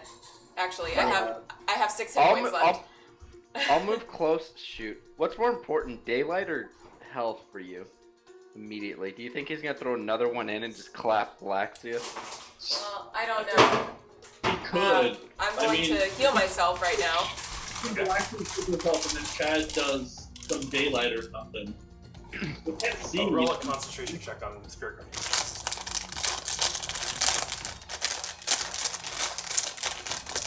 19. Oh, shoot. DC was half. It was half the total damage, right? That's how it works. Yeah, so I failed. No, I think it's going to be 16. No, because I took 42 damage, so I did not. That did not match 21. That's right. Yeah, no. Spirit Guardians is gone. Oh, sad. Wait, don't you need it then? Okay. No, I rolled a 19. I need a 21. Oh, I thought you rolled a 21. So there's no way that I can get it. That I can save. Wait, don't you add your Constitution modifier? Yeah. Or your con save? Oh, that was after that? Yeah. Oh, if only I was a bit closer to you. I can't wait till I get that upgrade, get that 30-foot radius for my everything. Your chisel jaw. I can. Okay, anyways, I'm going to back up. Back it up. And I'm going to cast Cure Wounds on myself at 4th level. 4th level. 32. Nice. Nice. That was like almost maximum. Yeah. Nice. Yeah. 2 8 to 7. That was and a literally 4. 5 off max. Very nice. I'm tempted to like drop him. Right? Drop him and Alright. Yep, that's my action. Okay. That's all. Dude, I hear stuff happening off to the right, like those waves of whatever they were, or see anything. You've seen like flashes. You know that there's an elephant directly south of you. You can like see it. Chad's just gonna quickly say, he's like, bro, hold your stuff. I'm gonna make it a little bit brighter in here. Alright, I'm gonna 1, 2, 3, 4, 5, 6, and I can see him now, right? Yeah. I'm Now gonna you like, see he's in the wrapped up in the trunk of pork chop. you moved me. I'm gonna take 3 shots in, like, directly at him. All right. I'm gonna aim for, like, soft bits, like, not armored plates. You don't see any soft bits, but go for it. Well, I like in between the armor, right? Yeah. Wow, Jesus, fuck, that was horrible. 3, 4. Ouch. I guess only the last one hits. Yeah, when the last one hits. Okay, so 31 damage. 31. I'm Another gonna crit. take action purge. And do it again. All right. Wow, 1 nat 20 and 2. Another 1, crit 2, 4. for 25. For, yeah, 25 more damage. All right. You fire off 6 rounds. You have to reload after that. Yeah. I guess bonus action reload. Okay. And your turn there? That's my turn. All right. Chad. Oh, I want to move Chad. Chad's gonna move fully, and then he's gonna point up at the sky like with a quick flex and cast daylight. All right. What's the size on that? 60 feet of bright light, and then 60 more feet of dim light. All right. we have the pavilion right next to us, so we can run into it. Oh yeah, where's the pavilion at? Where's the bubble for the pavilion? Oh, I'll draw it. Is it like off to the north or something? I would say it was like Yeah, like right next to it. What is that? That's our safe house. This tiny hut. Gotcha. yeah. Pork Chop's portable pavilion. Trust pavilion. Is that your turn, Chad? There's light everywhere. You all can see clearly now. Sorry.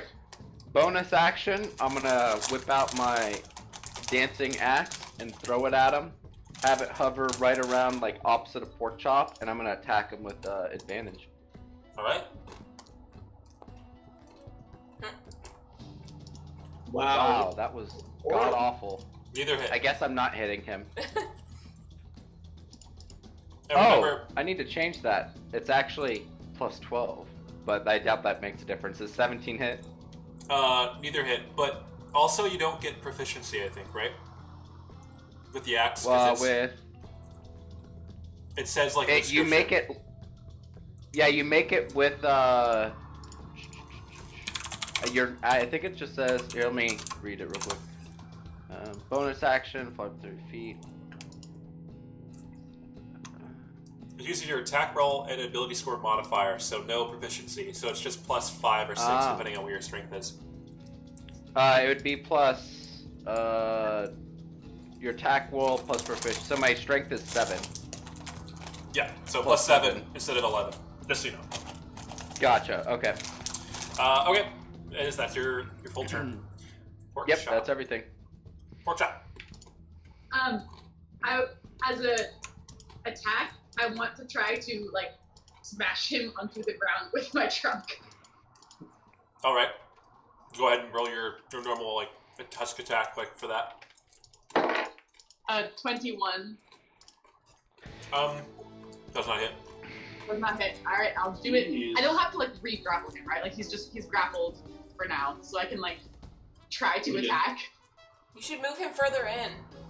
I will. Okay. So first I'm gonna try to attack. 22. Does not hit. All right.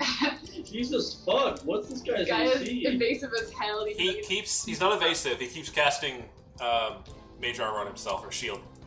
Oh, like indefinitely. Okay, cool. Well, it's a reaction. Lasts for the and- whole round. Oh, that's right. Okay. And then yeah, as my movement, I'll just like get him further into the bubble, like still I guess within Chad range. Where do I want to put him? Oh no, Foundry's freaking out. I want to put him right, I guess, between Chad and Galaxia. All right. Well, because I want them both to be able to reach him. Oh, Like that. A little bit further. Oh, actually, hold on, I can do them now. No, I can't. Okay, I can't see anything. A little bit further, so that there's like a triangle between him, Chad, and Galaxia. Okay. Just so you know, if you go any further, you'll be outside my aura. I'm pretty sure. like that? Yeah, like that's kind of close imagining. She's right at the edge there. Yeah, you're on the edge of the aura. It counts. Okay. You push him to there, still grappled. It will think. It will think.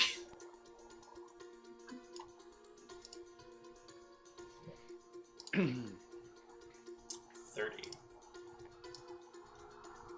All right. It's going to, still in your grasp, struggle again and blast out another wave of energy. Chad, Galaxia, and Porkchop take the following. Or save for that? There's no, well, so yeah, make a save. That is a con save. Con save. But 21. Porkchop, you auto fail because you're holding on to him. Cool. Yeah. What'd you roll? 21. 21? Saves. I have a deck save, but 21 also saves. Would you Yeah, auto so- for a con save? you would for sure auto fail a deck save. But would you auto Yeah. fail a con save? I would just say that's fair. You are a mammoth. Yeah, no. Go ahead and roll it anyway, like normal. I would say disadvantage on it because you are holding it, but you can still roll it. Can still try. That was true. Oh, it's all you're in my aura too, and so is pork chop. Oh, 24. Good enough. So, I think everyone's saved. It was 22. So everyone takes 18 damage total. After saving with resistance. Alright. Calculations? Are you having these things? Oh. Totally forgot that I could do that. Reaction to have that. So Yeah. I have to save for half the damage, right? Or 10, whatever's higher. Yeah. Yes. Okay. So I got an 11 there. So that saves because it was 9 is half of 18. So, yep. Gotcha. It's gonna try and break free of your grasp, pork chop. Wow, it's rolling so bad. That's an 11. 20. Yeah. 20. Yeah. Okay, still stuck. Oh, Very angry. pork chop, you moved it just out of my range. Oh no, I was trying to keep it in your range. Oh shit. It's in the 'Cause I heat can of the only move moment. 15 feet. Okay, so I can see it, right? Because there's Yeah. daylight. So now I'm going to cast Shatter, and I'm going to cast it on a spot right in front of him so that it gets him, but not pork chop. I'm gonna say you I can't do that. It's like she's holding it in her nose, like in her It's, large it's trunk. It's fine. Yeah. Are you sure? Would he be where her snout is currently? Yeah, he would. Yeah, like. Okay, then I can reach him. Yeah. Like, Are you sure, Yeah. pork chop? Yep. Okay. Right, All right. Oh, if that's the case, though, Thazal, you have to make a save as well for that destructive wave. Oh, the con? It's not there. Yeah. Alright, well. 24, 28. Yeah, so you take 18 as well. Okay, so back to Galaxia. You're doing Shatter to try and get just her and Porkchop in it. Yeah, so I'll cast it right in front of it. And I guess it will hit Yeah. pork chop, but So it makes, and Porkchop makes con save? they both need to make con saving throws, but he has disadvantage because he's made inorganic materials. That one. You don't know that. I do because we found the piece of metal that's from Warforged. So I'm taking a gamble, I guess. It's a good, I'm it's a good guess. assuming that he is at least partially made of inorganic material. He has another ability that does other things that is relevant to that. But So I don't mind where is Yeah, I guess. con?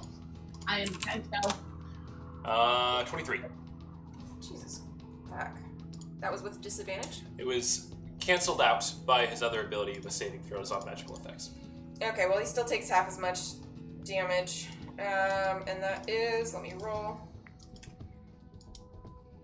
Is that D8 or D10? It's D8s. Oh, 33. Mm-hmm. So 33 thunder damage. Well, half that of was a lot of ones. I guess Porkchop needs to make a save too. I Yeah. know! I failed. Okay, Wow. so Porkchop takes 33. We're rolling so bad. I know! He takes Same. 17. That was 3 ones. Last one was pretty good though. Previous one. Okay, Thazal, if you want to move at all, you can.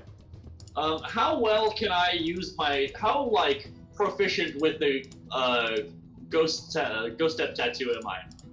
You've gotten the hang of it for now. Okay, because I kind of want to, like, galima it, like, reach inside of it and, like, try to pull something out. For the purpose of that, no, it's not. That's not something you can really do with that ability. But you can certainly phase through things. Okay, fine. Let's see. 1, Fine. Whatever. 2, Can't pull out that. 3, 4? Yep. Still within Chad's. Yep. This one would be within Chad, so I'll go there. Because I'm still close enough to Chad. And then I'm going to fire off some shots. Jesus fuck, can I roll any worse? 20 and 25, do those hit? Only the 25 hits. Okay. So 16. So 16 damage. Can I do anything else? Oh my gosh. I've been doing this all wrong. That's fine. Oh no, what's Fix about to it. happen? No, I'll fix it. Yeah, that's my turn, I guess. I can't really do anything. All right. Jeez, man. Wow, you rolled so bad. Chad. Yeah. Wait, do you add anything to your D12? Yeah. Oh, never mind. Yeah. I rolled a d12 and got a 16. Dude, you're just that good. Chad, you're up. Alright, I'm going to walk up there, bonus action, get my axe behind him. Can move 30 feet Yeah. where it was. And then I'll make the correct axe attack. That's a 25. That will hit. Oh shoot. I totally forgot what damage it did. Is it? I think it's a D6. D6. Alright. Roll. It's so convenient. It's convenient, but it's bad luck. No. 8 damage. And then I'm going to smack him twice. Do I have advantage? Because he's grappled? Yes. You should. He's grappled, yeah. You Okay. should do it, Nick. Sorry, I'm just trying to like access this token and then move it back.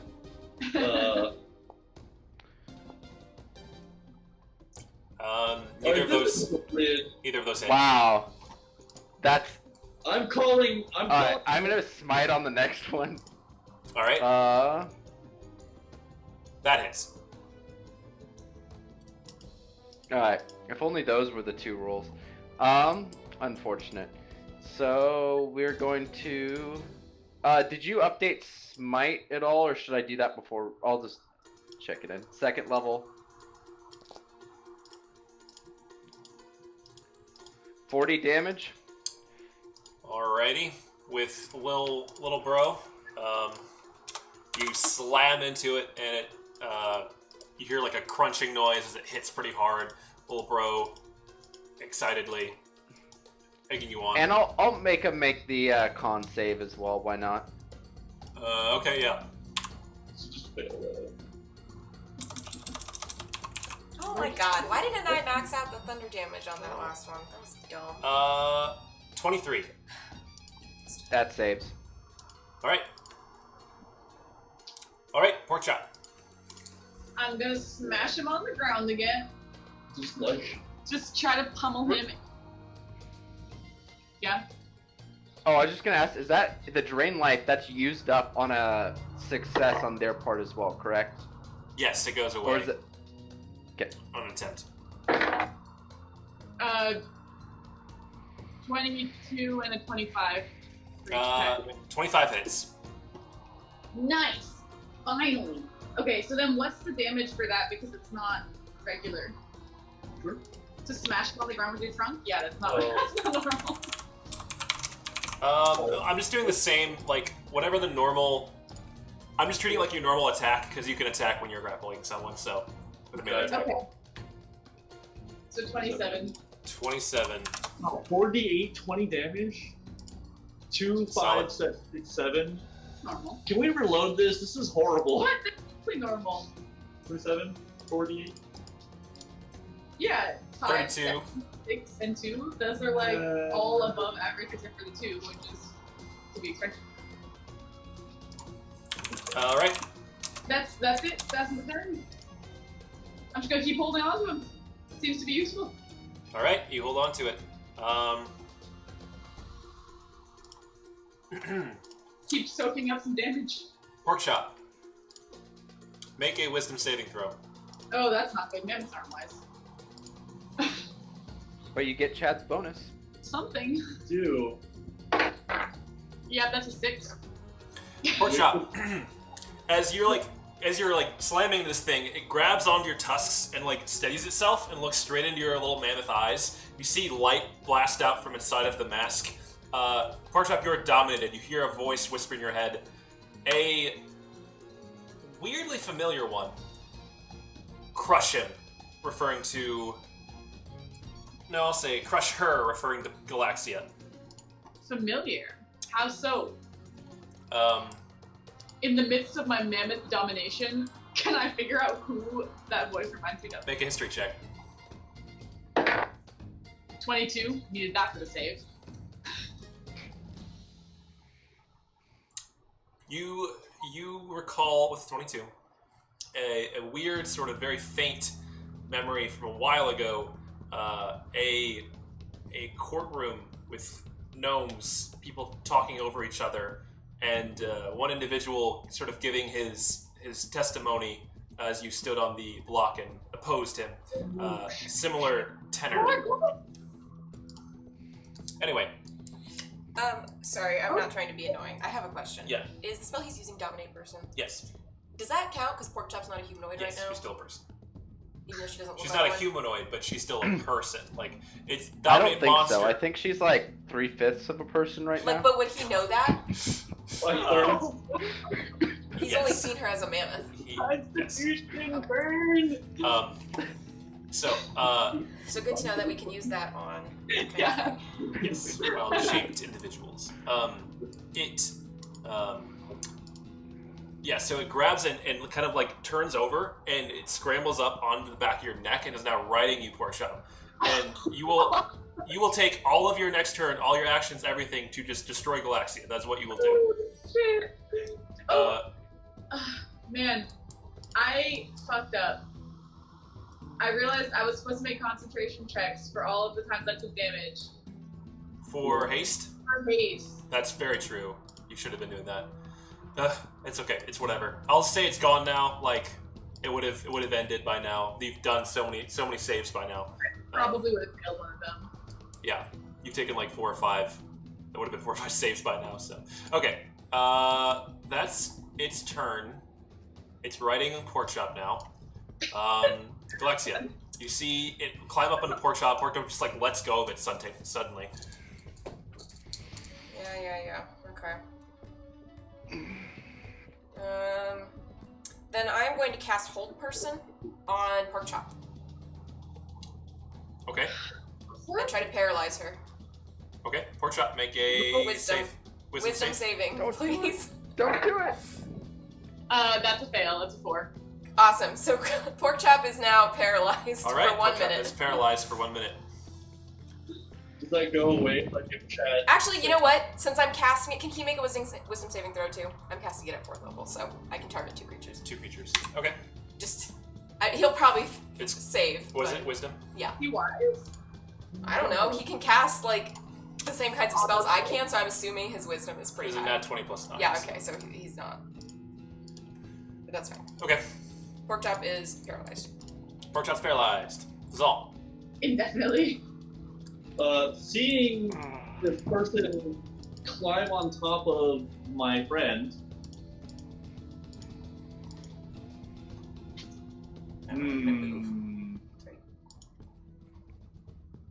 Oh, why'd you have to cast Hold Person?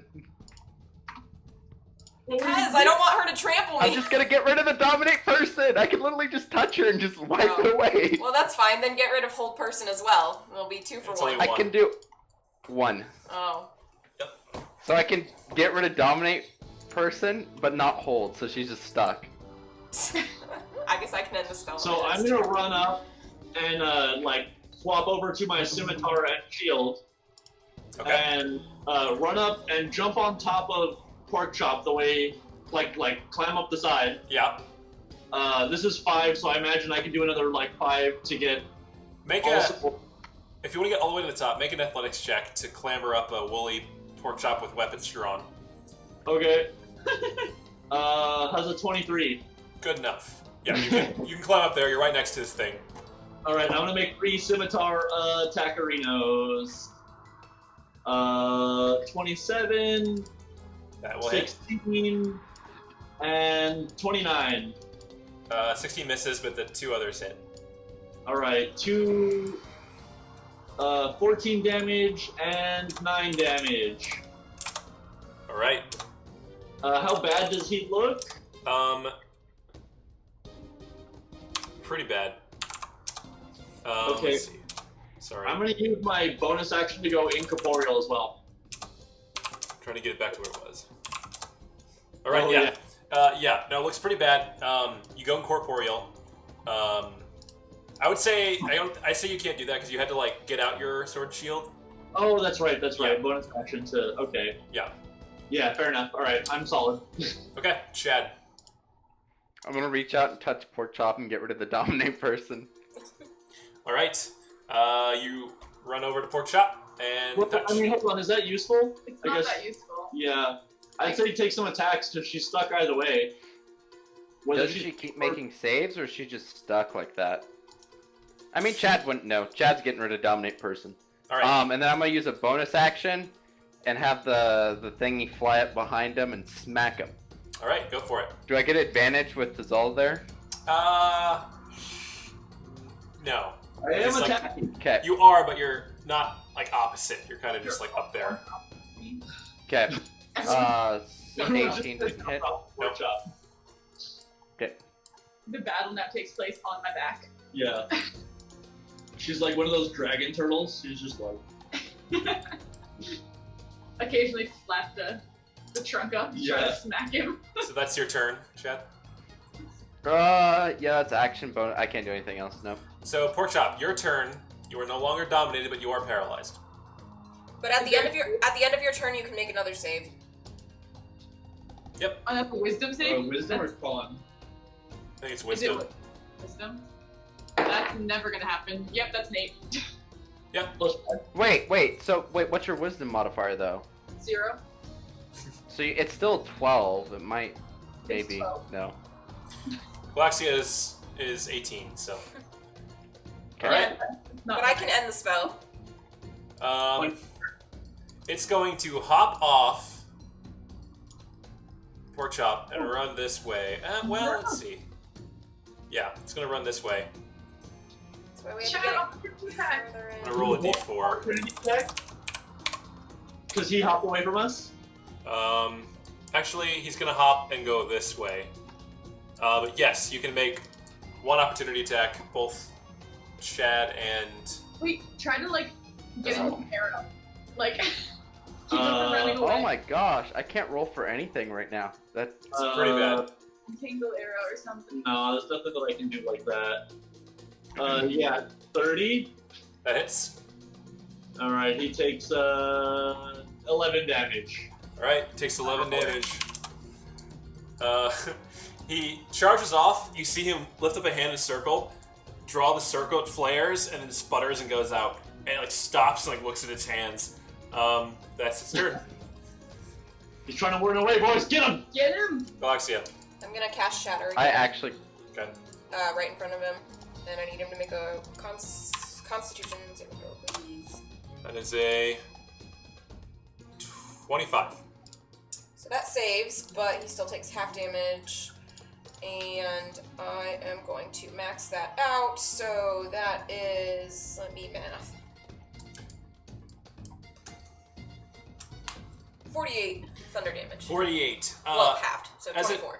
As it runs ahead and attempts to teleport away and it fails, you see it look confusedly down at its hands, and then Galaxia blasts it with the shatter, and as it hits, you hear this loud cracking noise. It twists unnaturally in the middle of the air and like crumples in a heap on the ground. Yes! Fuck! Alright. Is it dead? Can we run over and like? If that's all, it's your turn. You can run over and check. Yeah, I'd like to run over, make sure that it's dead, like ready to like stab at it. Okay. You look at it. It's not moving. Can I pick up its? Did it have the longsword, the like Fate's Grip style longsword? Or what was it attacking with? It was, yeah, it had a long sword similar to the same like kind of runic design as the other great sword I was using earlier, but holding on to that currently. Can I pick that up and like throw it away? Sure. You reach down and grab it, yank it out of its grasp. All right. Pork chop. Or Am I Chad. still paralyzed? Chad first. Yeah. is she still paralyzed? So far, yeah. Sorry, I had to get him. I'll cleansing touch the paralyzation away. Okay. Pork chop is no longer paralyzed. So I'm like, I'm sorry, Pork Chop. It's for the better. and then I'll move 15 feet, and I'll have the axe fly over and hit him. All right, you smack its lifeless body. It doesn't move. Pork chop. All right, awesome. Geez. Okay, I guess. Oh, What? I can't say. We're still in. There's more. Pork chop. Go. Okay, I guess, yeah, there probably are more because he slipped, but Parker wouldn't know that. So I'm gonna drop the mammoth and run over to him and search around for, like one of the power stones is what I think I'm gonna find that's, like, fueling his life Right. energy. So you transform back to pork chop and you rush over. Oh no, he's gonna blow up. You go there. What are you trying to do? Just trying to investigate and like rifle through his belongings. I wanna, well, yeah, Rifle not through his cell. like right through his like chest and look for like the essence of what was making him move because he's basically an automaton. Make an investigation check. Can I give her advantage? Sure. Nat 20 plus 9. All right. Yeah, I'll say you like it's laying face down. You kind of twist over the torso, motionless. You reach down and rip off the mask. Beneath that, under the hood, you see a smooth, featureless glass ball, and where like a face would be. It does seem to be kind of embedded into what looks like a metallic sort of like chin and neck that go below the skull. Where that glass ball is, it's just like transparent, but there is a small purple like design logo right on the center of it where it kind of faces forward. And you do recognize that immediately as the symbol of the nightshade, a 5-leaf purple flower kind of painted onto this crystal globe. As you stand there, like looking at it, like, what? Where's its head? Its entire body lurches as you see lightning kind of like around it, and it jolts up to its feet. It stands there with like the weird sort of globe where the face would be, and it looks around. Doesn't have its sword. I kicked that away. It's gonna turn and bolt forward again, going off in Good a northern opportunity. direction. Everyone attacks it. I think Chad doesn't, but both Fazal and Porkchop can. Yeah. Oh, sad. 16. Doesn't hit. Do I? No, because we're not adjacent. No. Yeah, 19. That does hit. Oh, it's a new form. Well, it's out of shield. Okay, Yeah. Cool. Wait. So, I guess it. I will. Who does more damage, pork chop or Thizal? Well, Probably me. Yeah. If I don't roll fucking horribly. I'll use Well- my reaction and get. Oh, is he dead? well, so with that, Porkchop it gets up and like staggers and starts running north. Porkchop stabs into it and it crumples again, motionless on the ground. Someone drag it farther away. Can I dislocate the glass from its body? No, that was your whole turn. It can't. You'd have to like take a while That was to a do that. reaction that was an opportunity attack. She like rifled through, found that its mask was open. Oh, Galaxia. Oh, yeah. We're still in initiative. Yeah, I forgot. Does anyone need heals? No, we just need to disable this thing. We need to disable it. Like, maybe shocking grasp it, or maybe don't thunder it. I don't know. And I don't know what the answer Well, yeah, I don't know because I Whose feel like turn is it's mine. Galaxia. I feel like 2 rounds of shatter should have done something if the glass was susceptible, especially because I was casting shatter at 5th level. Well, so. is. We need to remove its power source, whatever that is. Can you get him away from the edge so that we don't have to worry about him getting away? I don't have that much movement. Well, I she can't. can't reach over to I can't us. get all the way there. I can't even get all the way there. I'll do that on my turn. Use the force. What are you doing? Can I? Ooh. Yeah, can I hold my action until Thazal drags him further into the circle? What are you gonna do? I'm going to stab him with my trident with shocking grasp activated. All right. To try to like electrocute him. I Yeah, don't that's know. all. Okay, All right, I'll say. So Thazal, you're gonna drag it over to Galaxia? Like further? Yeah. Okay, so you drag it further. Porkchop, you stand ready helping Thazal, and Chad, you stand over. You all like getting around trying to disable it quickly. As it gets over to Galaxia, you charge up your trident with lightning and stab into it. With that, you see lightning spread over its whole body. It jerks and like its arms flail erratically, and then it ceases moving and just see smoke gently like drifting off the body. It was. Wow, you circulated it. For a moment, when he said the arm started flailing, I was like, oh no, I actually powered it up. That'd be annoying. You had to hit it with lightning to disable it. Otherwise, it would have regenerated every single turn. All right, that's very specific, but It was so close to getting outside of that ring and teleporting away. Yeah, thank goodness you hit it with your opportunity attack, or we would have lost it. all right. Okay, so are we out of initiative, or are we still in initiative? With that, we are out of initiative. Oh, okay. Can I like pick up its sword, see if it's usable? Yeah, you pick it up. It's exactly like the great sword. It is a Basic long ass sword. Basic long sword. Functionally, it seems to whatever drove it or like powered it to be as deadly as it was from the thing itself. Okay. So the pieces have now fallen together in the story, though, that Corcus is the leader of the Nightshade, or at least the financial supporter of the Nightshade group, which is why they tried to kill us in Harmstead with that chest that Chad just beasted. And they also invented this technology, and now they're in cahoots with Edric Gunderson, who's using this technology to come after us. So they're like ganged up on us. We've made Or maybe they're two separate events.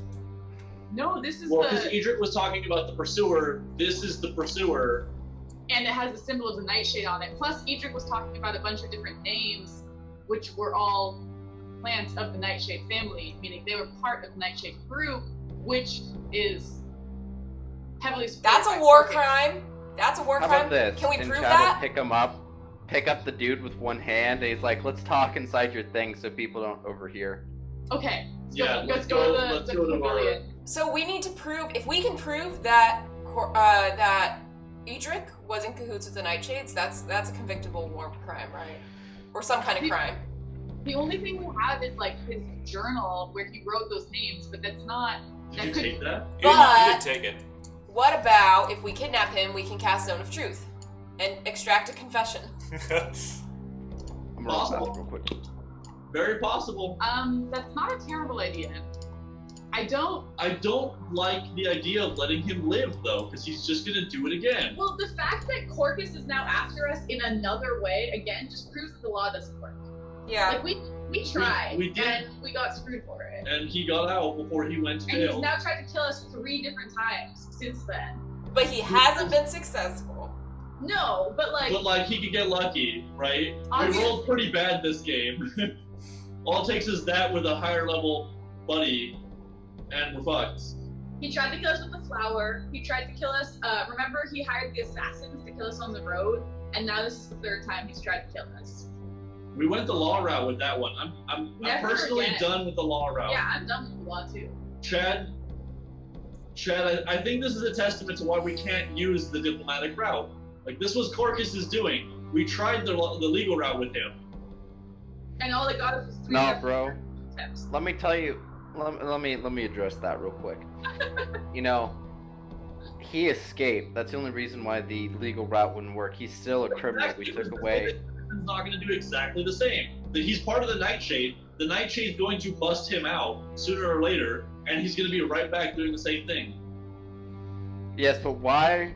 How are we better than him if we just start killing? Because people we're not like killing an hired entire city of orcs just because they're orcs. Anderson to save an entire civilization of orcs. And justified. And a lot of people in Latetia that will fight against orcs and die doing so. So many different types. And yes, it's completely Yo, possible bro. that if we kill him, Corcus or whoever else is going to keep sending assassins after us, but we can deal with that.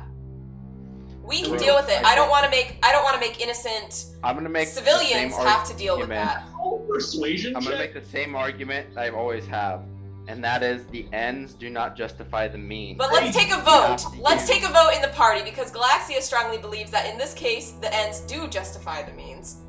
We need to get rid of Gunderson. We need to get down to the bottom of this, or thousands of people are Bro, going to die. how about this? Your morals worth thousands of people? Because I think that makes now you're you, prescribing Chad. things to me that I'm No, not Chad. saying. I think that makes you just That's as bad of a poisoning person the as well. Gunderson. And I think I think Hyronius would be very disappointed that you are not choosing to save lives here.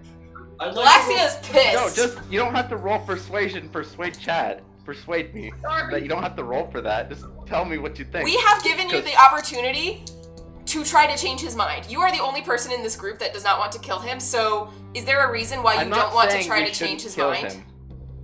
I didn't say we shouldn't kill him. Like, that could probably... Bro. So then it's okay for us to kill him? No, let me explain. I need coffee for this. So, do you want me to wait till you get back so then you can properly... Yeah. I can hear you. It's fine. Yeah. Oh, okay. Okay, awesome. So this is my thoughts, I'm gonna go with this. I already recapped it. The ends don't justify the means. Let me explain why. They do, though. They don't, and that's such a slippery slope, bro. Like, so let me explain real quick why I think this is a bad idea, regardless of the outcome. Or I should say no, they changed the definition of irregardless, so I'm still correct. Yeah. So we don't know what's gonna happen when we start killing people. Like, just picking people out isn't gonna solve the issue. Let me finish. Okay, Let me finish it. Because it could, like, these things have ripple effects, especially when you're doing extrajudicial killings.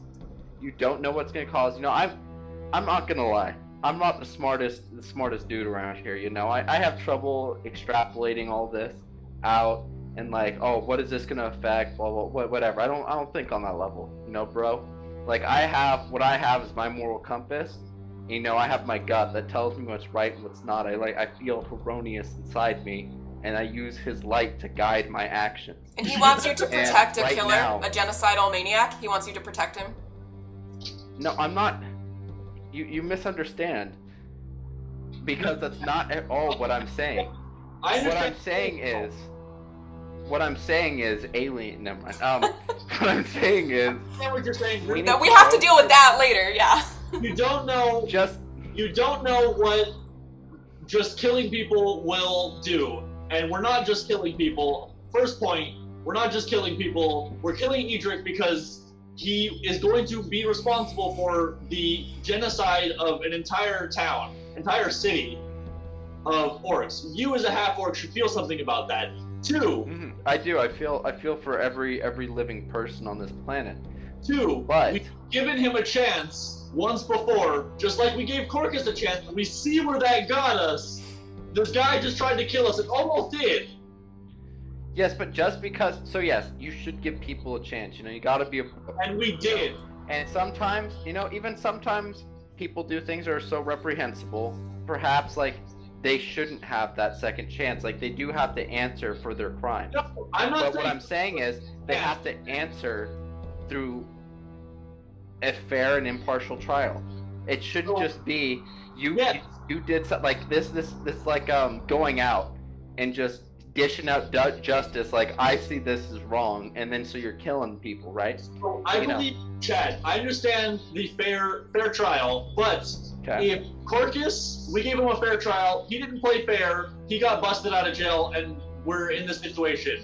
Gunderson. And sometimes that's the price you pay for doing the right thing. But sometimes you don't get what you want. But it's not just about us. It's not about us. If he breaks out of jail and goes back to what he's doing, then it's not just us on the line. It's a whole city of innocent people, potentially more. Of course. You can use that to justify anything. Like, I'm totally forgiving. Okay, so what if we don't kill him? What if we banish him? What if we banish him to another dimension permanently?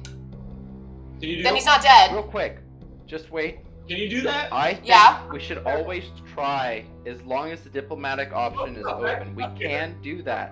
We can do this, bro. Just let me go talk to him. You're gonna go talk to him? Step 1 of the plan complete. You guys can gather up some information. We can message back and not back and forth. I can't do messages. I feel very strong. I could. Bro, I have the words. I have the best words. I'm gonna go over there and I'm gonna strike a deal. It's gonna be the deal of all deals. We've had a bad deal so far. I'm gonna go over there. Okay. Let me. So there's obviously like a conflicting goals here. So everyone make an insight check really quick. Just to like. Even with my passive insight. Sure. Ah, damn it. As you reflect on this. Overall, 18. use whatever's better. 27. I'm angry. I'm angry. No, not insightful, just angry. I don't 6. I'm angry. Yeah. So to reflect on everything that you know and you suspect, you know that Gunderson did not respond to threats. He did not. He used what Thazal and Porkchop did as further like fuel for his fire that he's burning to go to war with Urk, which hasn't happened yet. You know that Porkchop sensed the voice of Corcus commanding her, or at least controlling this thing somehow, to do things. So you suspect that Corcus is implicated as well. That's what you know so far. You know that as the commander of the military, you can control the military, but for them to go to war is the jurisdiction of the entire like governing body of Lutetia. Similarly, if Urk were responding to these things negatively, they would potentially go to war on Urk's terms or Lutetia's terms. So you do all understand, at least in some level, that killing Gunderson, whether that's right or not, would not necessarily do anything to prevent war, and that the fire is already burning. So you know that much. Also, oh yeah, go ahead. Also, you know that yes, Corcus managed to escape and is obviously out for your blood, as the multiple failed attempts at taking you out have occurred. You know that Gunderson was communicating with someone about this thing, the Pursuer, and talking about like releasing the asset once it's finished, and there are some mentions of like test runs or whatnot. So you do know ultimately though there is the bigger organization, Nightshade, that is very much aware of who you people are and very much concerned with getting rid of you, either through Gunderson's associations or Corcus's involvement. Even those two, it's a lot bigger than just that. There's the entire tension between Lutetia and Urk, as well as the entire Nightshade Guild being very annoyed with you. So it doesn't just end there. I think that's where I just want to recap so that you all are on the same page and reflecting on what is best course of action to solve these big problems that are currently existing. Okay, I'm gonna say the same thing. So if I can have the stage for 30 seconds. Yeah, here's the microphone. We should have Chad go to Urk and try to stop war diplomatically. I think we should, first step, kidnap Gunderson and impersonate him to stop the war through using him as a spokesperson to now speak out against it and convince the council that going to war is a bad idea. And then, after we've stopped the war, we can consider what to do with Gunderson if we want to put him up for trial or what. Yeah, I think that's reasonable, because even though Gunderson himself can't order the war, what he's doing is intentionally misconstruing events to make it seem as if there is reason to go to war. And we have to prevent him from doing that. So we don't necessarily have to kill him right now, or ever. But we do need to remove him from the situation, at least temporarily, so that he's not fanning the flames anymore, while we gather up evidence and while we decide on the next course of action.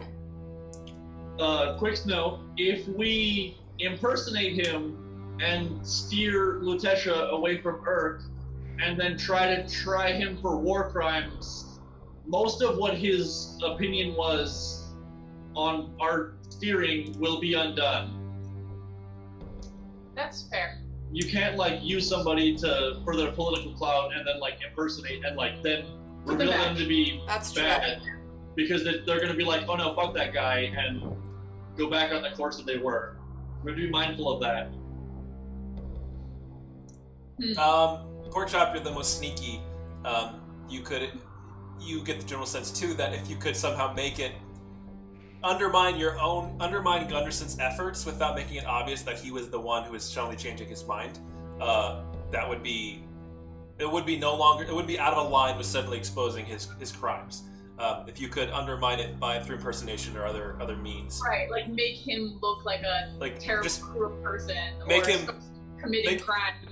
Make everyone doubt that he was actually a sound and he's acting well, and then Correct. bring to light his actual failings, that would not be out of character, and it could get the same goal. Yeah, I mean, with the right amount of persuasion, you could even maybe convince or like pretend to reveal your plans to someone on the council, Or or be something. really aggressive, be like, we gotta kill all the orcs in Urk, and make it super obvious that They're not doing anything, and he's like super racist, and that's totally not a good motivation for going to war.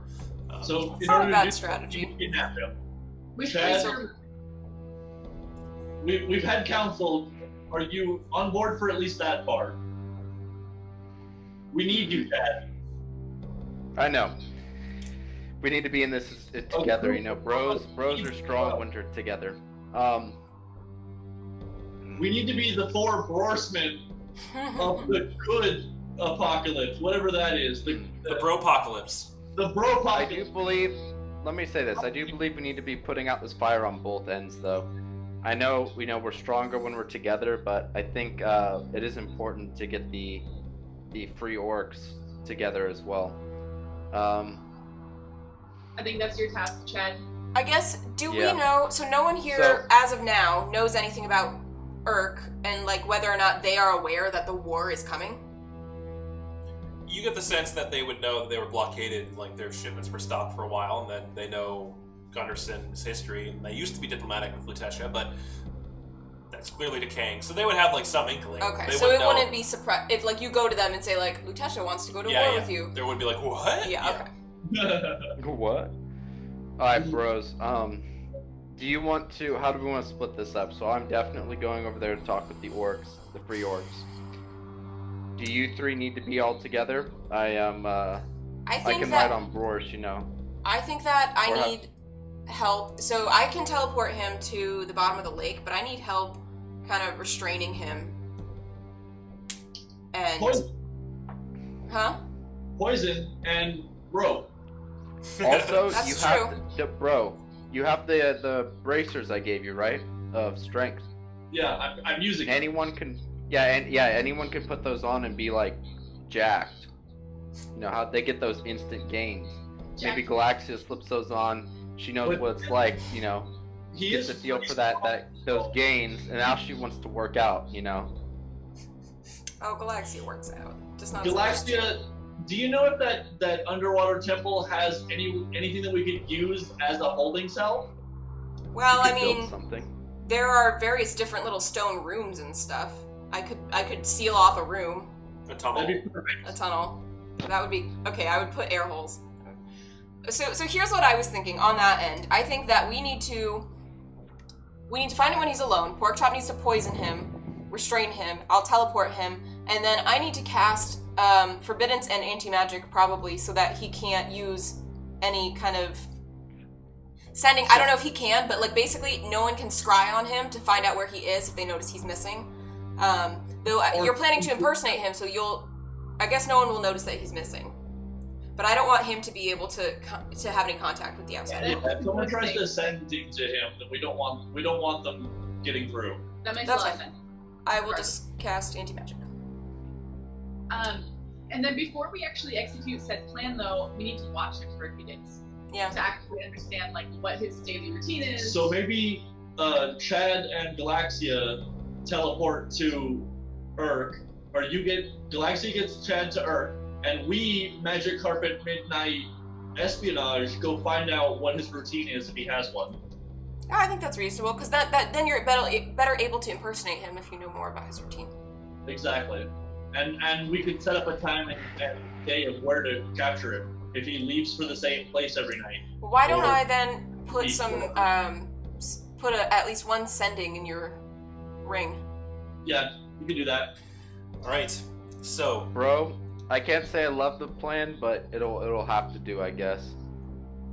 Don't worry. It's in time you will understand. Is sending third level? yes. Alright. Yes. Okay, I'll have 2 thaumaturgies and 1 sending. All right. So with that, you all, do you investigate the corpse of this thing any further? Yes. Yeah. Yeah, so you kind of like dig through it and rip off the sheets of armor and like look at the inside of this thing. Yes, it's very strange. The body does strongly remind you of the warforged corpses you found beneath the mansion in Nomiopolis. These kind of metal and wood joints and whatnot. But yeah, where the head would be, it's just this large crystal ball that has the symbol etched into it. The digging through the center, you do find what looks like one of those shards, one of the Welby shards, these glowing reddish rocks that might have fueled it, but it's like heavily protected. It is made mostly of that metal, but like a lot of it, you see like this framing that is kind of a rusty red color. Chad, you look over and you squint at it. It looks a lot like adamantite. You get the sense that this thing was heavily reinforced, modified, built on, and yeah. So we did clarify that I wouldn't be able to add any more adamantite to my armor. Yeah. I'll just be like, oh yo bros, that's some adamantite if you guys want some of this sick You guys sick like armor. let's Shovel it. like pick it apart the best we can. And strip it for Chad parts. will say a quick prayer for it, you know. Hopefully it had a soul. I don't think it was alive. Yeah, it wasn't. It was a construct. It wasn't alive. It was an automaton, yeah. But if it had a soul once, Chad prays for it. You strip it for parts. You get I'll say like a few handfuls of scrap adamantite, whoever wants to put that down. And a variety of like various weapons. Yeah. All of them. Us. All the weapons are functionally useless to you at your current level, just because they seem to be powered by this whole thing's physiology. But yeah. Okay. I can sell the long and greatsword though. You could. Yeah, it's obviously well made and could go for a pretty penny. Is the crystal ball come out? Is that? You yank it out. With some like prying and twisting, eventually you do yank it out. It appears to be a perfectly smooth crystal ball of sorts. Does Galaxia need one of those, or do you already have one? I already have one. Okay. Crystal balls aren't cheap. Yeah, they are not. I think I spent like $2,000 on mine. Damn. Yeah. Yeah, go sell that thing. Yeah. All right. Nothing left for it of use from it. Not that you can see. I guess I'll Pork Chop. You're pretty good at selling stuff. You mind selling the crystal ball and splitting the proceeds with us? Sounds good. And I tell Pork Chop what I bought mine for, so that she has an idea of a fair price. yeah. Unless you got ripped off. That's true. I could have, but someone might buy it for that much. Even if you don't sell it to a merchant, if you sell it to like someone at the Wizards Academy or something. I don't know. Right. Right. All right. And I guess it is like 3 a.m., so we should get some sleep. Yeah. Yeah. Now you finish talking, go to sleep, rest up, get a long rest, and wake up the next morning as the sun comes up, and you see the frogs hopping around nearby, the rivers. Wait, do you pleasant have fog. to be a wizard to use the crystal ball, or can anyone? No, use not a scrying wizard. on it? It's It's like just a component. I said wizard because I don't know. That's the first thing. But Well, I was just curious because it said crystal ball is about 6 inches diameter. While touching it, you can cast scrying. DC 17. Can anyone do that? No, so you use it as the focus to cast scrying, but You're you assuming have that's to. what it is. Okay, if that's what we're assuming it is, then yes, you have to have the spell. Can we do identify on it real quick? That'll be. Yeah, sure. Sure. Okay, you identify it. Yes, it is a crystal ball of scrying. It is not just an orb. Okay, so you can actually use it to cast scrying. Yeah, it's built into the function of the item. The That's magic intense. So scrying is a 5th level spell. Do you have to be a magic user to be able to cast it? Nope. Oh, nice. So like the Zol could use it. Wait, that's amazing. Yeah, that seems a little broken. That's cool. That's probably how it found out where we were. That is correct. Yep. You can toss Oh, I scry thought at that will. was just every crystal ball. No, it's a magic item. Yeah, so that's probably worth a lot more. It does Yeah. require attunement. No. Who needs to scry, because anyone could do it. I mean, we don't need it like right this minute, but we could use it to like find each other if we ever get separated, or we could use it like I could definitely use it in my next life when our party is done. Yeah. Real quick, would you think it'd be better for you guys to find me or me to find you once we split and I go to talk to the orcs? I think that. Ooh. Probably you to find us. But that's gonna be hard. Well, we could if we give Chad the ball of scrying, then he knows where we are. He can find us.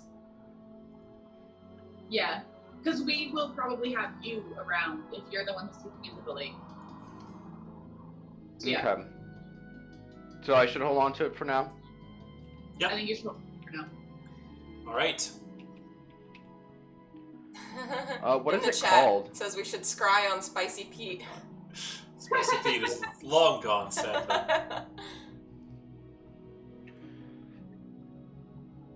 Oh, okay.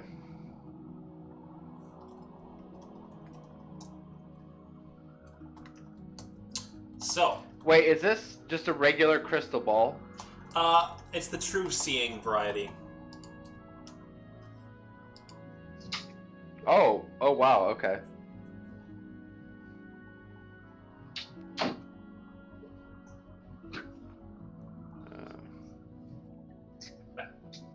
You have muffins. I've acquired muffins. Very nice. That was a pleasure. Who wants a muffin? I want a muffin too. You know, we could actually, you guys could use this to look at Gunderson. Ooh, Yeah, I just thought that. that's actually a really good point. We should do that. Especially because true seeing, you have true sight within 120 feet centered on the wherever you're sensing. Yeah, we should do that. That's really good. Thanks for your support, Chad, bro. Yep. I'll Chad. just remove that. Yeah, it's just called Crystal Ball, and then in the notes I just said True Seeing, just so we remember for the future. So, okay, yeah, so I guess does the crystal ball make the scrying spell work automatically then? No, there's a save still. So who of us was making saves when it was scrying on us? Oh, you don't know. That's not how that works. It was rolling. Yeah, so it was like rolling. It's the DM's discretion. Okay. Rolling against the DM. You can imagine that if all four of you rolled every day, it would likely succeed on one of you, in a regular way. Oh, I thought it was like how it was controlled. Like someone looked through this. Oh, it's also probably that. Is there anything else like that that's magical on it? You cast Detect Magic? Do I have that at first level? I think I do. I do not have Detect Magic. I do. You cast Detect Magic? Sure. There's nothing there. Okay. You never know. All right, y'all, let's get some sleep. Long rest? So, fun fact, scrying works better if you have a body part. So if you get like some of his hair or something, Oh, okay. it is a -10 to his save DC, or to his save I roll. have a hammer. Does that count? Yep. A possession, Yeah. well, a possession or garment is -4. But a body part is -10. Just have his hand. Well, no, I mean just like cut Wait, a lock a of body hair. part? Or... A lock of hair, a bit of nail, or something Okay. like that. That should be easy. Like, I have this dude's leg, where is the rest of him? Exactly. No, yeah, so He did. you have a possession, so it's -4 to his roll. Yeah. So that's something. I'm not gonna use it right now, but yeah, I'll use it tomorrow. Alright, so you all Oh, rest. Chad, also before he falls asleep, will summon Broris real quick. Sure. Roars hangs out and grazes outside the tent, the cottage. Yep. Peace. So, you all get your long rest in. You wake up the next day. You have this orb, and you have a general plan for what to do going forward. Galaxia, I believe you are the travel mechanism for Chad, unless Chad wants to ride Boris all the way there. No, I can I can try to teleport you as close as I can. I'd be sick, dog. I mean, I guess we probably looked at a map. I see it's on the other side Yeah, you know where of it the is. lake, basically. Yeah. Plus a little. You know where it is. You've never been there, but like you could probably. So, get but I pretty have like a close. point of. I can triangulate it. I have like Yeah, a yeah. point of reference. Yeah, exactly. Okay. Yeah. Did we get a long rest after that battle? Yep. Great. In the hut. Yeah. Good, because I was not doing hot. You're really, really nice spot, by the way. Thank you. It's a pavilion. Cottage. This cottage. Yeah, pork chops, cozy cottage could work because you get the sea alliteration. The Pork chops. How many miles is it from the lake? yeah, thing. From like the center of the lake, you mean? Yeah, like if I were gonna teleport just to that shrine. Well, let's find out. So if you teleported to the shrine in the middle of the lake and then went there, It still will take a couple days. Yeah. Okay. you're better off probably just trying to Yeah. get there yourself. Okay. Well, then I will do my typical word recall and then Alright. plane shift, and I'm going to just like try to triangulate where I know the places I know and that I've been to, and to try to approximate somewhere in those hills. All right, make a roll a d100 to approximate your location. I just roll 1d100. 72. Yeah. With that, you guys okay? What happened?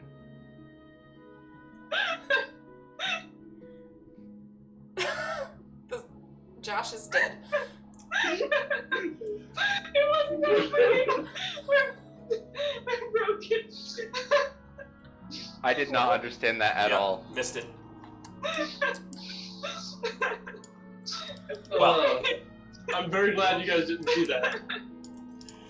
So, you, Galaxia, arrive on a grassy hilltop with the sun beginning to burn I'm only down. bringing Chad. I know. Okay. I can't split them up. That's one. Oh, okay. But you arrive on a hill and look around. Chad, make a perception check. I see you two. What check? Perception. Oh man. 8? All right. Okay. I can't stop. It's not funny. Stop. Oh, wait. I still have disadvantage. You said perception. That's fine. You only have 1 point of exhaustion now. Yep. Oh, is that? No, but I still have disadvantage on checks. I think that's the first one. Yeah. Your speed And is that's back my up to full. movement. Yep. So what was the best roll? 14. Or no. Oh, the worst roll, because I have disadvantage, right? Yeah. The worst roll is a 3, so... Yeah, so 8. Galaxia, you look around, Chad's still not looking his greatest, kind of groggy this morning, but you see in the distance a plume of smoke over like several miles away on a hilltop. You suspect that's likely the location you're heading for, and you all begin to walk that way, going as fast as you can. Fazal and Pork Chop, what are you guys going to do? With I'll the ride day? first. Yep. Sure. After we're done dying, probably go find a place to continue our White Lotus antics in Latetra. How Or long? we- How long does scrying last? A minute, I think. Okay. If you have the I- ball, it sounds like you could just use it. Yeah, if you succeed, I don't think you have to stop. Like, I think it just keeps going until you quit. Oh, Maybe we you go. so you can just watch them all day. What does it Good. say? What is scry? Yeah, it doesn't specify. 10 minutes. 10 minutes, there you go. Oh, the scrying spell. Got it. So I think we could maybe split tack, and that like I could go trail him all day as like a fly, Yeah. and just like watch what he does. Cut a Nice piece of his try. hair off. And yeah, while I'm there, like grab some toenails or something. And then you could keep spreading rumors. Or scry. Well, we both scry to figure out where he is, and then you go get him. You go find him, Sure. and then I can spread rumors. Yeah. So I think we'll set up shop like in the pavilion on top of a roof Okay. somewhere. Maybe not in the pavilion because we'll have to sleep there at night. So just on top of a roof somewhere. Sure. Yeah, you just go at the corner of like one of these nicer buildings, no one's up there. You climb up or fly up easily, and Yeah, you squat down, and Fazal, you begin to wander around, spreading rumors best you can. Make a performance check for me. Oh boy. Oranges is. Oh no. 6. 6. Yeah, it's the beginning, early of the day, part of the day. You can't find people who are really susceptible to it. You try to work your way into people's good graces, but they're all busy going about their morning routine. They don't want to talk to you about it. Pork chop, cast scry. Yeah. Do I see any town criers or something? Yeah, they're in the main area of the town if you want to go there. Okay, I'll keep wandering around. Just really loudly talking to yourself about, or Okay, the town criers. ooh. I don't know if they would do that. Ooh.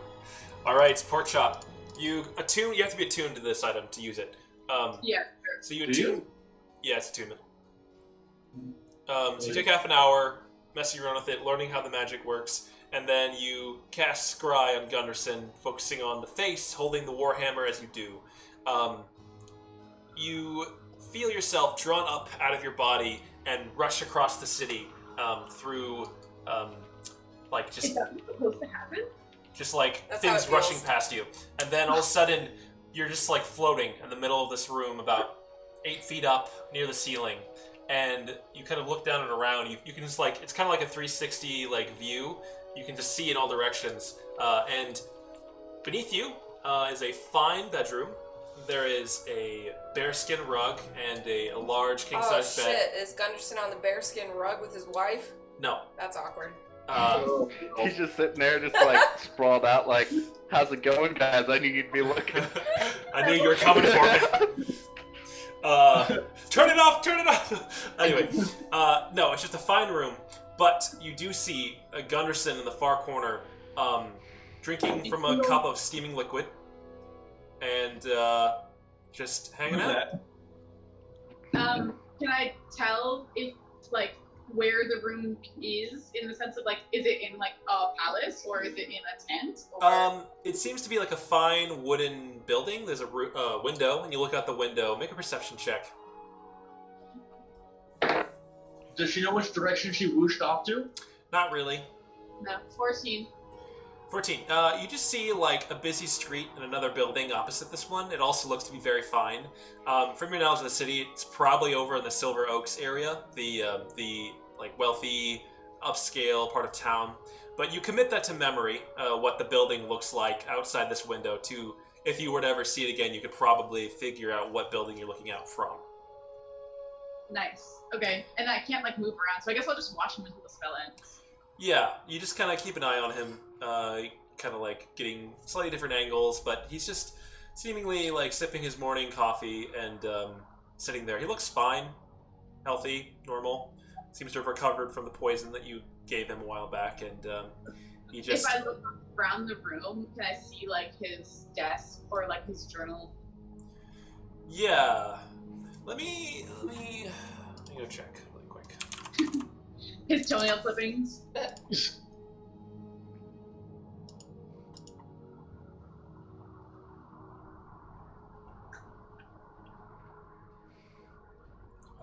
right. Within 10 feet of it.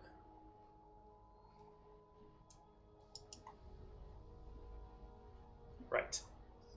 So, yes, you can move around 10 feet around your target.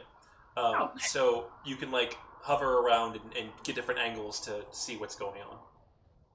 So he's sitting at his desk, and there is stuff on the desk, some inkwells and papers, and he's just kind of chilling, not really doing anything. He's not actively. I don't see anything in writing. Right. Make a perception check though, just to see if you can see anything in particular. Nat 20. Nice. Okay. Now I have to see something. Yeah. You get really close to the desk and scan over all the notes. Mostly it's just government stuff, things that don't really interest you, talking about the itinerary for the day and the potential. That kind of stuff does really interest me because I'm gonna have to impersonate him. Well, right. So you do see towards the end on the right side, the daily schedule kind of outlined and highlighted, and you see the schedule for the next few days. you spend, I would say, the majority of your time basically committing that to memory and getting a real solid handle on what his weekly routine looks like. He goes into work in the main castle around like 10 or 11 every day. He spends several hours there, and then he checks up on the military in the barracks every so often, like a couple times a week. And there's nothing immediately like planned, but you do see like a big block towards the end of most of the days of just open like meeting time that is totally vague, but like it seems like most of his time is spent in the castle, and then he sleeps here in his mansion and goes back and forth a couple times a day. If he ever goes out on a military expedition, then he is totally out of the ordinary. But Right. But What so it he's looks mostly like. transiting between here and the castle. You look forward to see what the... you do see on top of his desk there is a very large, like silvery blue claw, like on a little mounted bracket. It looks fairly familiar. Oh, is it Gellereth? It seems like it was probably from Gallareth, yeah. Ooh, that's cool. I wonder how we got that. Well, you would recall that he, after you all drew away all the people from Harmstead and the dragon followed you, he Oh, that's moved right. in and looted the entire dragon's hoard that Gellereth had moved to Harmstead and took all of it. Seemingly also this trophy. That's right. I forgot that. That was where we originally met. Okay, so yeah, I'll just like use the fact that I can move around a little bit to try to get a better view out the window and like really memorize that building and then call it a day. Yeah, with the nat 20, and all that, you, as the 10 minutes end, you feel yourself kind of like shloop, disappear and zip across the city again. You're back where you're sitting cross-legged in the corner of this building. Yeah, learned a lot from that. Awesome. So now I know that he is in his mansion. Is Thazal still here? Thazal's off. Oh, you came back. Messing around. So for the rest of the day, I'm gonna first I'm gonna go to his mansion.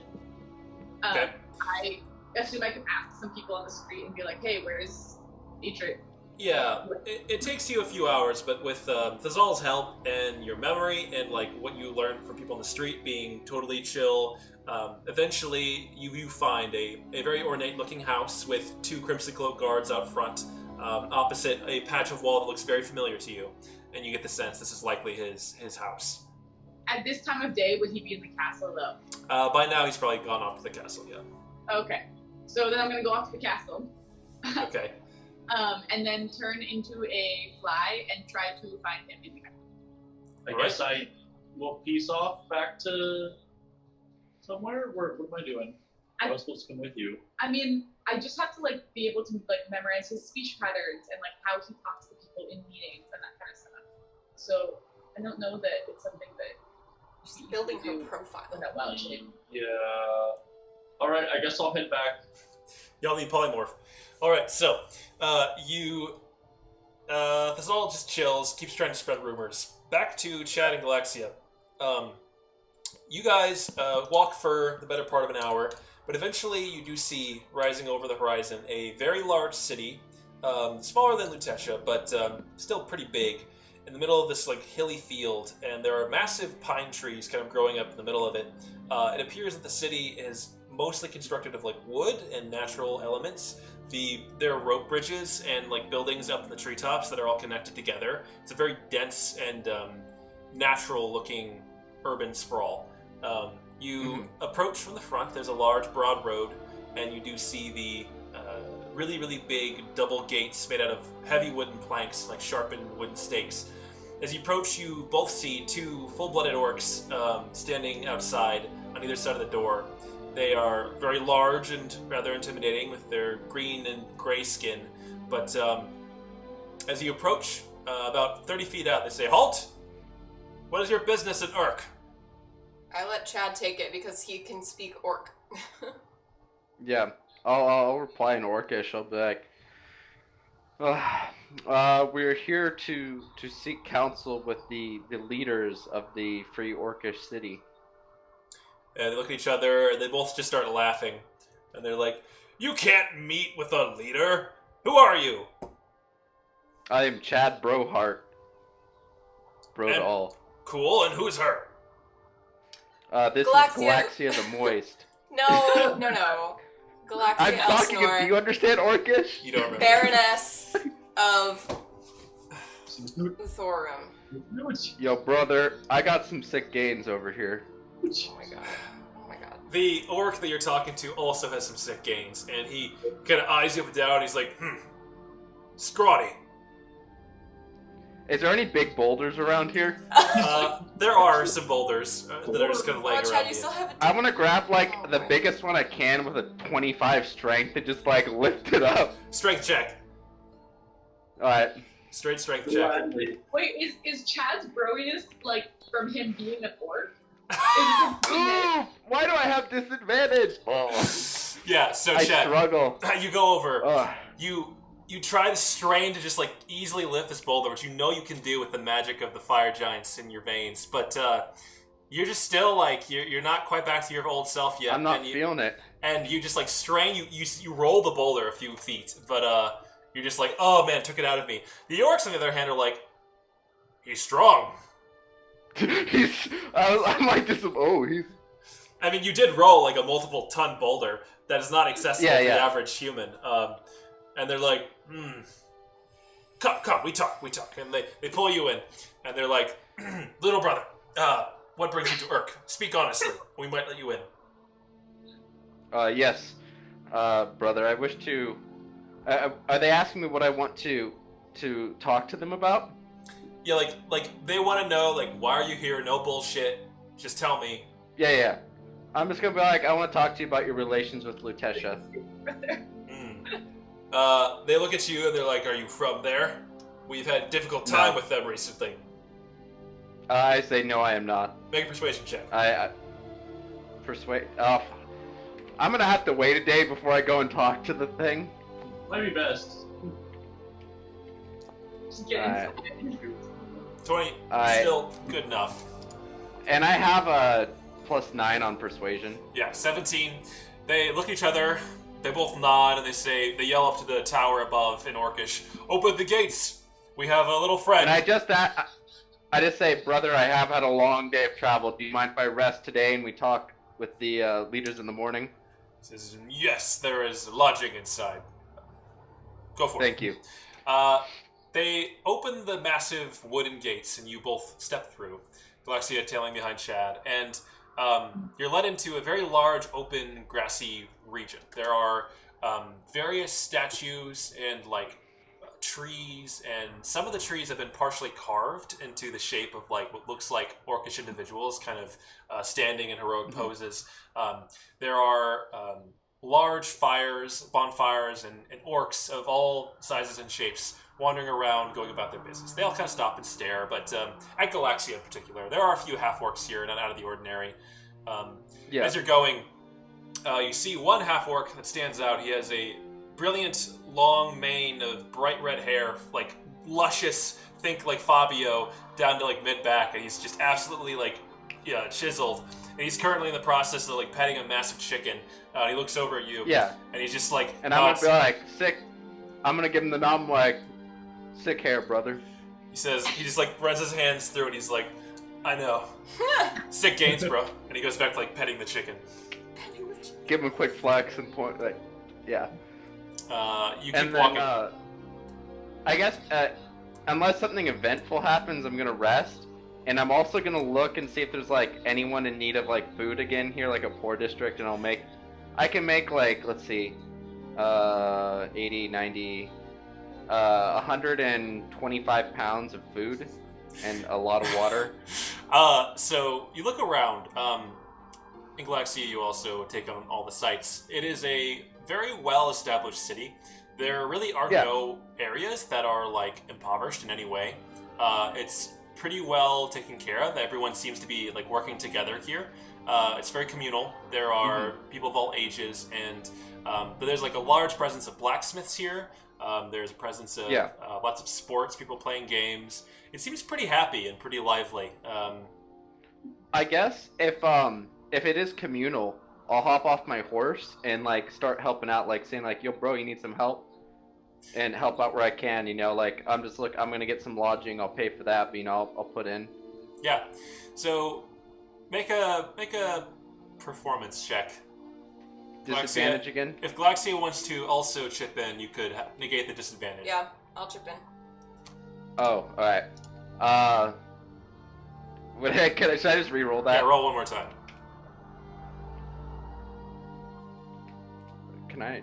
Oh my gosh. Can I type? Good question. Nice. Nice. And that's a +4, so 21. 21. Galaxia, you help best you can, and Chad does the heavy lifting, but you proceed to spend, like, the better part of the early morning and early afternoon ingratiating yourselves to the people of Urk. They are all mostly orcs, some half-orc, no humans or otherwise, and they all seem very, like, comfortable and confident in their places in the society. They graciously accept your help, and you help them erect a large A-frame building that they're currently in the process of assembling. Afterwards, one of the orcs comes up, a big burly man with dark brown hair, and he invites you back to his place for dinner, and he's grateful for your work. You go back and get to know him. He feeds you and offers you a place to stay for the night. Oh, thanks, bro. And just explains that he's got like broken common, but he explains that he's lived here most of his life, and they're all very happy to be here. They're excited for new guests and friends, but he does begin to get serious. He says, "I hear that you're here about something to do with Lutetia. We're a bit concerned about what's been going on. A lot of our traders have been blocked.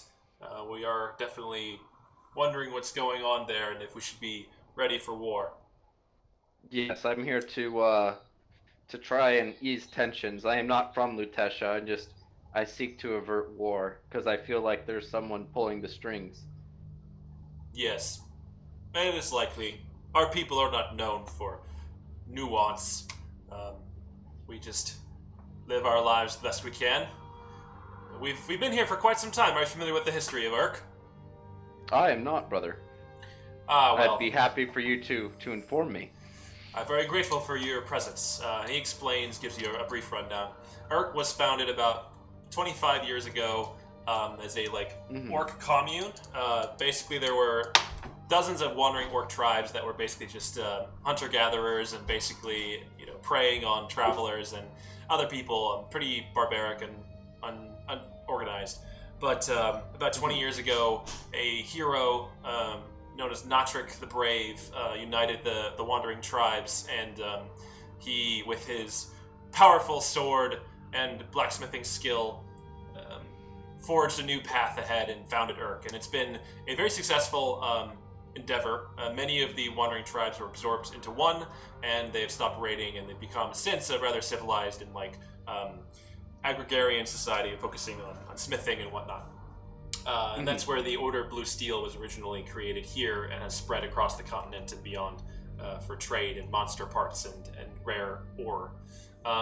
Awesome. But you learn all these things, and he mentions that Natrick is the current king, and if you wish to speak with him tomorrow, it may be possible to get an audience. He tends to work amongst the common folk, every day. He's strong and wise, and never afraid of turning away from hard work.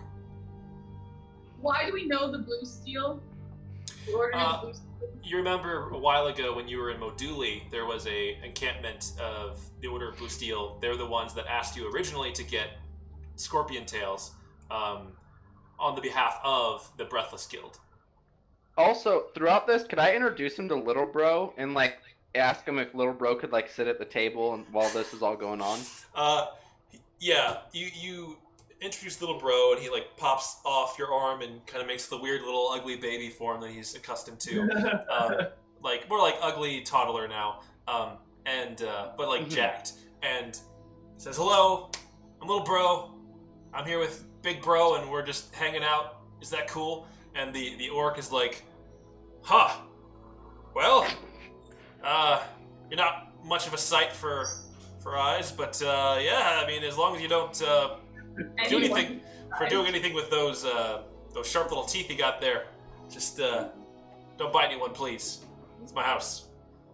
Little bro says, Don't "Oh, I worry, would little never bro." do that." But yeah, I'll let so, take in the history and everything like that. yeah, and you just kind of relax. It's very peaceful here. Overall, Nice. you are fed well. You have a delicious, mostly roast meat, and like some vegetables, mostly meat. Mm-hmm. But you are allowed to rest, and you sleep in a. It's very warm. Like it's the middle of summer now, and sun does beam down until pretty late, and there's an unfortunate number of mosquitoes. But you sleep pretty well in like an airy, open air, no walls kind of structure, and on cots. But you get a long rest, and after that great meal, that high protein diet, and good rest in a friendly place. Chad, you wake up the next morning, finally, the first time since this started, feeling yourself again. Awesome. I'm gonna like first thing in the morning. I greet everyone in that, but I want to go out and get a sick workout in. All right, make a athletics check for me. First time without disadvantage, boys. Let's do this. Now what? Oh my god. What? Oh. Yeah. Yes. All on Chad, top of it. you roll out of bed. I'm gonna just like work out. I'm like, fuck yeah. You stroll out confidently early in the morning. You strip down, take off the plate armor, and you go over to the nearest pile of boulders in the center of the village. There's also some like felled trees that are ready for construction that day. Yeah. As the dawn rises, you begin to get your stretching in. You really get a deep stretch, feel the burn, and you begin to lift these rocks. With your belt of fire giant strength, you begin to perform feats of inhuman tenacity and strength. Lifting boulders over your head, lifting entire adult pine trees over your head and doing squats with them slowly, the muscles bulging, sweat glistening. As the village comes to life and people begin to wander through the town, many of them stop and stare in awe at this bordering on demigod status of strength and like power, flexing and beginning to show his immense power in the streets. What is your baseline strength without the fire giant thing? I'm pretty sure it's like, so my baseline strength is 20. Yeah. With that, it buffs to 22. Oh, Yeah. So your default is 22 now. Wow. Like forever? Yes. Wow. Your default is one away from Your buff. me with buff. Yeah. Chad is just getting those gains now. He's getting his workout on. Galaxia, eventually you hear a ruckus and you get up and you... No, I was gonna say that I saw Chad get up and I'm so inspired by him that I'm gonna go, because he said he was trying to inspire me to work out, so I'm gonna go and try to like work out with Chad, or next to him at least. Okay, make an athletics check. Okay, what do I have to? Yeah, bro, you got this. Not too bad. You know, like those bros at the gym? Chad's gonna also do that for Galax when we just, yeah, bro, lift. Yeah, bro, you almost got this, almost there. 14. 14. Yeah, no, as you I'm a swimmer, not a lifter, okay? No, bro, you're getting down. That's how you start getting those gains. It's a good start, but you get a good actual sweat as opposed to your normal moisture levels, and really commit to the workout with Chad. So then when I sweat, is it just like complete rivulets of water? Yeah, it's like literally just like dripping off of your face, soaked. But Chad, as you finish your workout, your last rep, and you slam the tree trunks down, roll the boulders back into place, a horde of orcs and half-orcs around you all erupt into applause and cheer as they are very entertained by your morning performance. Nice. After that, a very tall orc, rather handsome with streaks of gray in his black hair, strides up. He has a helmet under one arm. It's like very finely made. Doesn't match orcish look at all. And at his hip, you see the finest greatsword you've ever seen in your life. It is clearly made of some exotic materials. Looks like dragon bone and some like glistening blue metal. Yes, he strides up to you and nods, and he holds out a very long and muscly arm to you. He says, welcome. Pleasure to meet you, sir. Is this who am I speaking with? I reach out my arm and grab it, get a nice firm handshake, and I'm like, nice to meet you too. The name's Chad Brohart. It's pleased to meet you, son. Welcome to Urk. My name's Notrick. I'm the leader around these parts. I was wondering if what your goals were. Since I read about the capable crew, do I recognize him? Yes, you all know that this is Notrick the Brave, one of the original capable crew. I nudged Chad and I'm like, hey, he's part of the capable crew. He's famous. He's famous. Would Chad even know who the capable crew is? He doesn't do much reading. Yes. Well, yes, because we met two of them now. Yeah, you've met two of them, Okay. and the legends of their deeds echoed far and wide. You would know, Chad, that due to what happened, that brief entry you read in the book, when multiple cities were turned to stone, Crystalia was one of those cities, and many people died in the process. You would know more or less that it's likely that you being orphaned has something to do with that. Your parents may not have survived whatever ordeal occurred, 20 years ago or so. But you. Oh, so I definitely know who he is. Yeah, you've heard. You don't know him. You just know that these legendary heroes are something else, and they saved the world at one point. And this guy standing in front of you is as much of an impressive specimen as yourself, if not more. Despite his advanced years. I will return and say what he's asking. I'm like, I'm here to try and avert war. His face goes rather solemn, and he says, yes, it's been a struggle with Lutetia over these past few decades. I originally established some trust with them a while back, and we were on good terms, but Gunderson and I never saw eye to eye, and we've recently gotten kind of bumpy in relations. Do you wish to... Well, no, I'll just talk for you later. I say, yes, from my understanding, he doesn't much care for orcs. No, he doesn't. I don't think that one man should lead these two cities to collide. And I that's agree. why I'm here. I'm glad to hear that. Let's walk. And he begins to take you on a small walk around the town with Galaxia as well. And he says, yeah, Gunderson, we fought together a long time ago. We helped defend Lutetia against a horde of monsters. He was a bit more open-minded then, but he deeply resented the role that I played as well as my friends. And I don't think he ever quite got past that. It's unfortunate, really. We've both become leaders of our respective towns, cities, but he's using his position to further encroach upon my jurisdiction and oppress my people. And it's very difficult. And he turns and looks at you. He says, to deal with that, I'm not sure what the right solution is. I don't wish to go to war with Lutetia. I believe it would be unwise. I'm certain we would likely lose. But at the same time, I can't stand for these transgressions. My people are suffering at the hands of Lutetia and its jurisdiction, and if this doesn't get better soon, we may have to either relocate farther north, or at least fight back and establish a formal boundary between Birandul and our lands, so that we no longer have to deal with their oppression. But I completely understand that.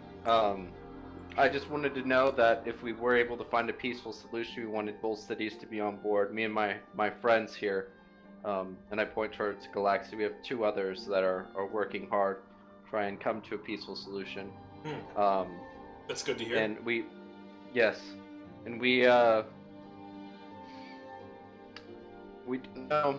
did. How to formulate this? How would Chad do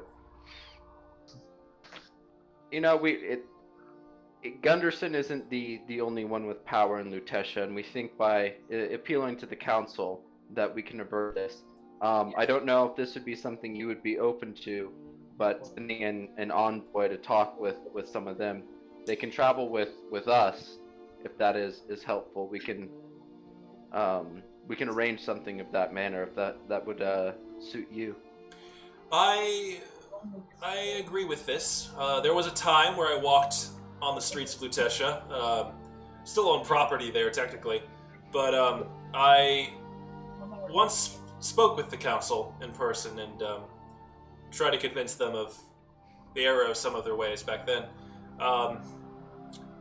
Yes, I agree. I think doing this diplomatically is the best solution. I know how to use a weapon when I need to, and he pats the long sword or the great sword at his side, but I prefer not to, if necessary. I believe that I'm due to make an appearance before the council once again. I wonder if they've changed much.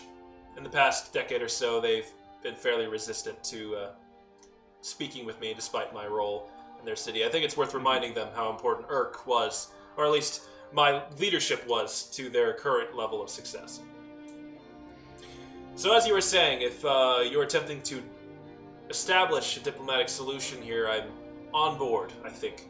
I respect those that have such a adherence to discipline and hard work as yourself, and he kind of eyes you up and down.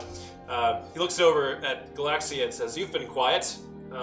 What's your stake in all this?" Oh, well, I'm on board with Chad, of course. I'm mostly here because I brought Chad here. I will be returning to Lutetia before too long to assist the rest of our group in their part of our goal to find a diplomatic solution. He nods and says, "That is good. Friends are important." Good. I once had a friend who helped me get around places. Haven't seen her in a long time. But, yes, I approve, I suppose. If there is a escalation, I may have no other option but to defend my city against aggression. But in the meantime, I will hold off erecting boundaries around our lands with the promise that you are actively working towards this solution. I feel like I can trust you. And he nods towards you, both of you, Roxy and Chad. We have no reason to lie to you or to benefit from Lutetia's this war. So, yes, I do hope that you can trust us and trust that we want what's peaceful. Good. Well then, I have business to attend to, but if you are finished here, I will bid you adieu. And, yes, keep me informed. You can use sending, I believe. I've used that before. Yeah. Yes, you're welcome to reach out to me in the future when there is an established solution or opportunity for diplomatic pathways. Until then, though, I will be keeping an eye on the road and stand ready to defend my lands if necessary. But I will not take action. And I'll give him a fist bump, and I'm like, "You have my word, bro." Good to hear it, bro. Welcome to Urk. Enjoy your stay, and I look forward to hearing from you all. He turns and begins to walk away. As you do, Galaxy, you notice just for like the slightest moment, as he turns and like walks, and his arms like move by his side, there's like a faintest crackling of lightning that just like be over like part of his where his sword is rubbing against his leg. Like just the static of that there's a lot of, I don't know, you're just attuned to that. You sense that like there's way more energy going on there than is normal. And you just kind of are left thinking about that, but clearly a powerful and confident leader of his people. Mm-hmm. So, All right. I guess I would like to ask Chad, what do you want to do now? Should we go back to Lutetia? Bro, I'm so pumped. Yeah, I think when you go back to Lutetia, we got a sick game plan now, bro. We got a path forward. I knew this was the right way. And I'm gonna be like, little bro, see that's ideally how these like talks go, you know, you work with people and it, you know, there's good in people, you know. So, but what we are targeting here, let me just make sure I understand this. We want Urk to have productive, diplomatic, positive conversations with the Council of Lutetia. We Yeah, don't bro. need him to talk to Gunderson. Nope. So we can still implement the other part of the plan, but we have a smaller amount of time that we need to undermine Gunderson's authority and discredit him, so that the council is more willing to be diplomatic than run into war. We don't necessarily even need to do that, bro. I Why think the not? truth will come out, and we go down there, we lay it out with the council. But do we have the I time think, to I do think that? now we're armed with a lot of good information. What- You know, we what found good out information? we found out that the leader of Urk here, you know, he did great things for Lutesha. We bring that up, the goodwill that he has for them, But we need and to. that we can come to a peaceful. Do we think though that the council currently places more value in that or in their commander of their army? We'll find out, I guess. That's because I think I would be willing to go under the some sort of truth spell and lay out the story there, and you know. But how much do they I think trust you? even Lutesha, I think even Lutesha, you know, it's not always valuable to go to war, and I think you know. What is the value of your words in this though? Lutesha, The value of my what words. What do you mean to Lutesha? Why would they trust? Why What should they listen to you? Because I provide them a path forward. You know. So does their light of- their military commander. Yeah, I have the light of Heronius with me though. And Sure, the but light to of them you're just Heronius this will guide random. all. You're just this That's- random paladin. You see how I gain their trust here? You know, I get those sick teams going, and you know, you just get to know people. You know, you get to know the council. You're just like, bro. we're Okay, all but bros together. out of game, it's way more fun to do the kidnapping and impersonation than it is to pretend to sit in a court for an hour. And out of game, well, Galaxy makes a good point, and Chad, you would recognize at least Yeah. this, that you don't know anything about the council, what their motivations are, Yeah, or yeah. how they feel about all this. Yeah. All right, bro. We can move forward with that. I'm a little pumped right now. You know, it's been so long. I since think got you a did good a workout great in, and job. Today was just. And your workout was good. very impressive. I mean, So you thank got me to work out. I never work out. I just swim. Yeah, bro, we should work out more. We could do it as a party. We could do party God. workouts together now, you know, get a good sweat on together, start the day off right, you know. And we have a Thazal over here. We can cook a good meal, you know. We'll have sick gains in no time. We're gonna be the Rift Party. That'll be our name. Does my magic spice pouch have whey powder in it? Sure. Just a sprinkle of cheese, a little bit of Parmesan. But Galaxia, bro, like good job. And Chad's gonna give you a fist bump. Cute. You know, I couldn't You have did done all this the work, without you, Chad. bro. I didn't do. I just got Bro, you. you got me here. You got me here. You know, you were with me the whole time, supporting me. Bro, I really appreciate that. I just want to let you know I appreciate you. You're an invaluable part of this party. Galaxia is uncomfortable at the praise, but accepts it. So, Alright, bro, are you able to teleport us back today? Or Yeah, we had a long rest, so yeah. I can I teleport us just want to back. go back and thank the one orc for letting us stay there. Does Yes. he have a name? Yes, he, you know his name is Odric. He's chill. Yeah, I'll go to Uldrick and be like, thanks, bro, for letting me stay. I really appreciate it. You know, if you need something in the future, just let me know.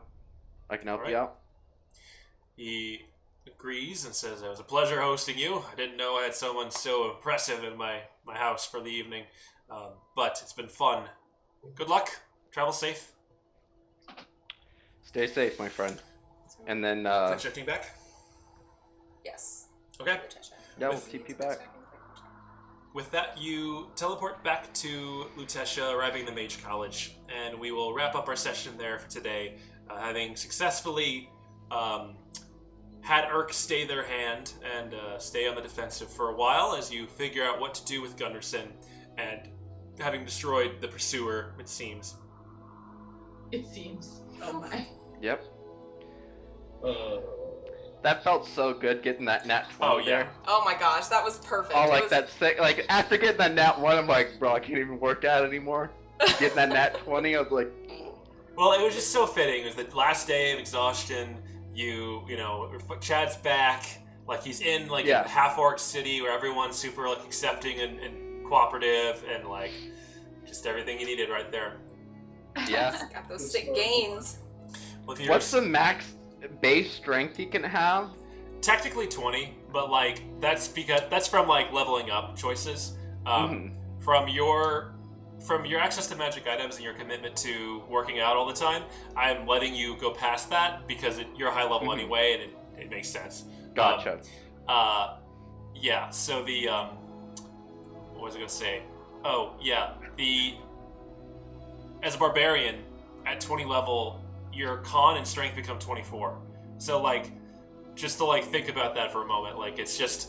You just automatically unlock like god tier level stats just by default. Yeah. So it makes sense to within that 20 at this high in the game with these magic items and all that to buff you beyond what seems possible. Normally. All right. Awesome, dude. That was. I'm happy. Chad's back finally. It's back. All right. Well, if you're still watching, thank you. Have a good evening. Cheers.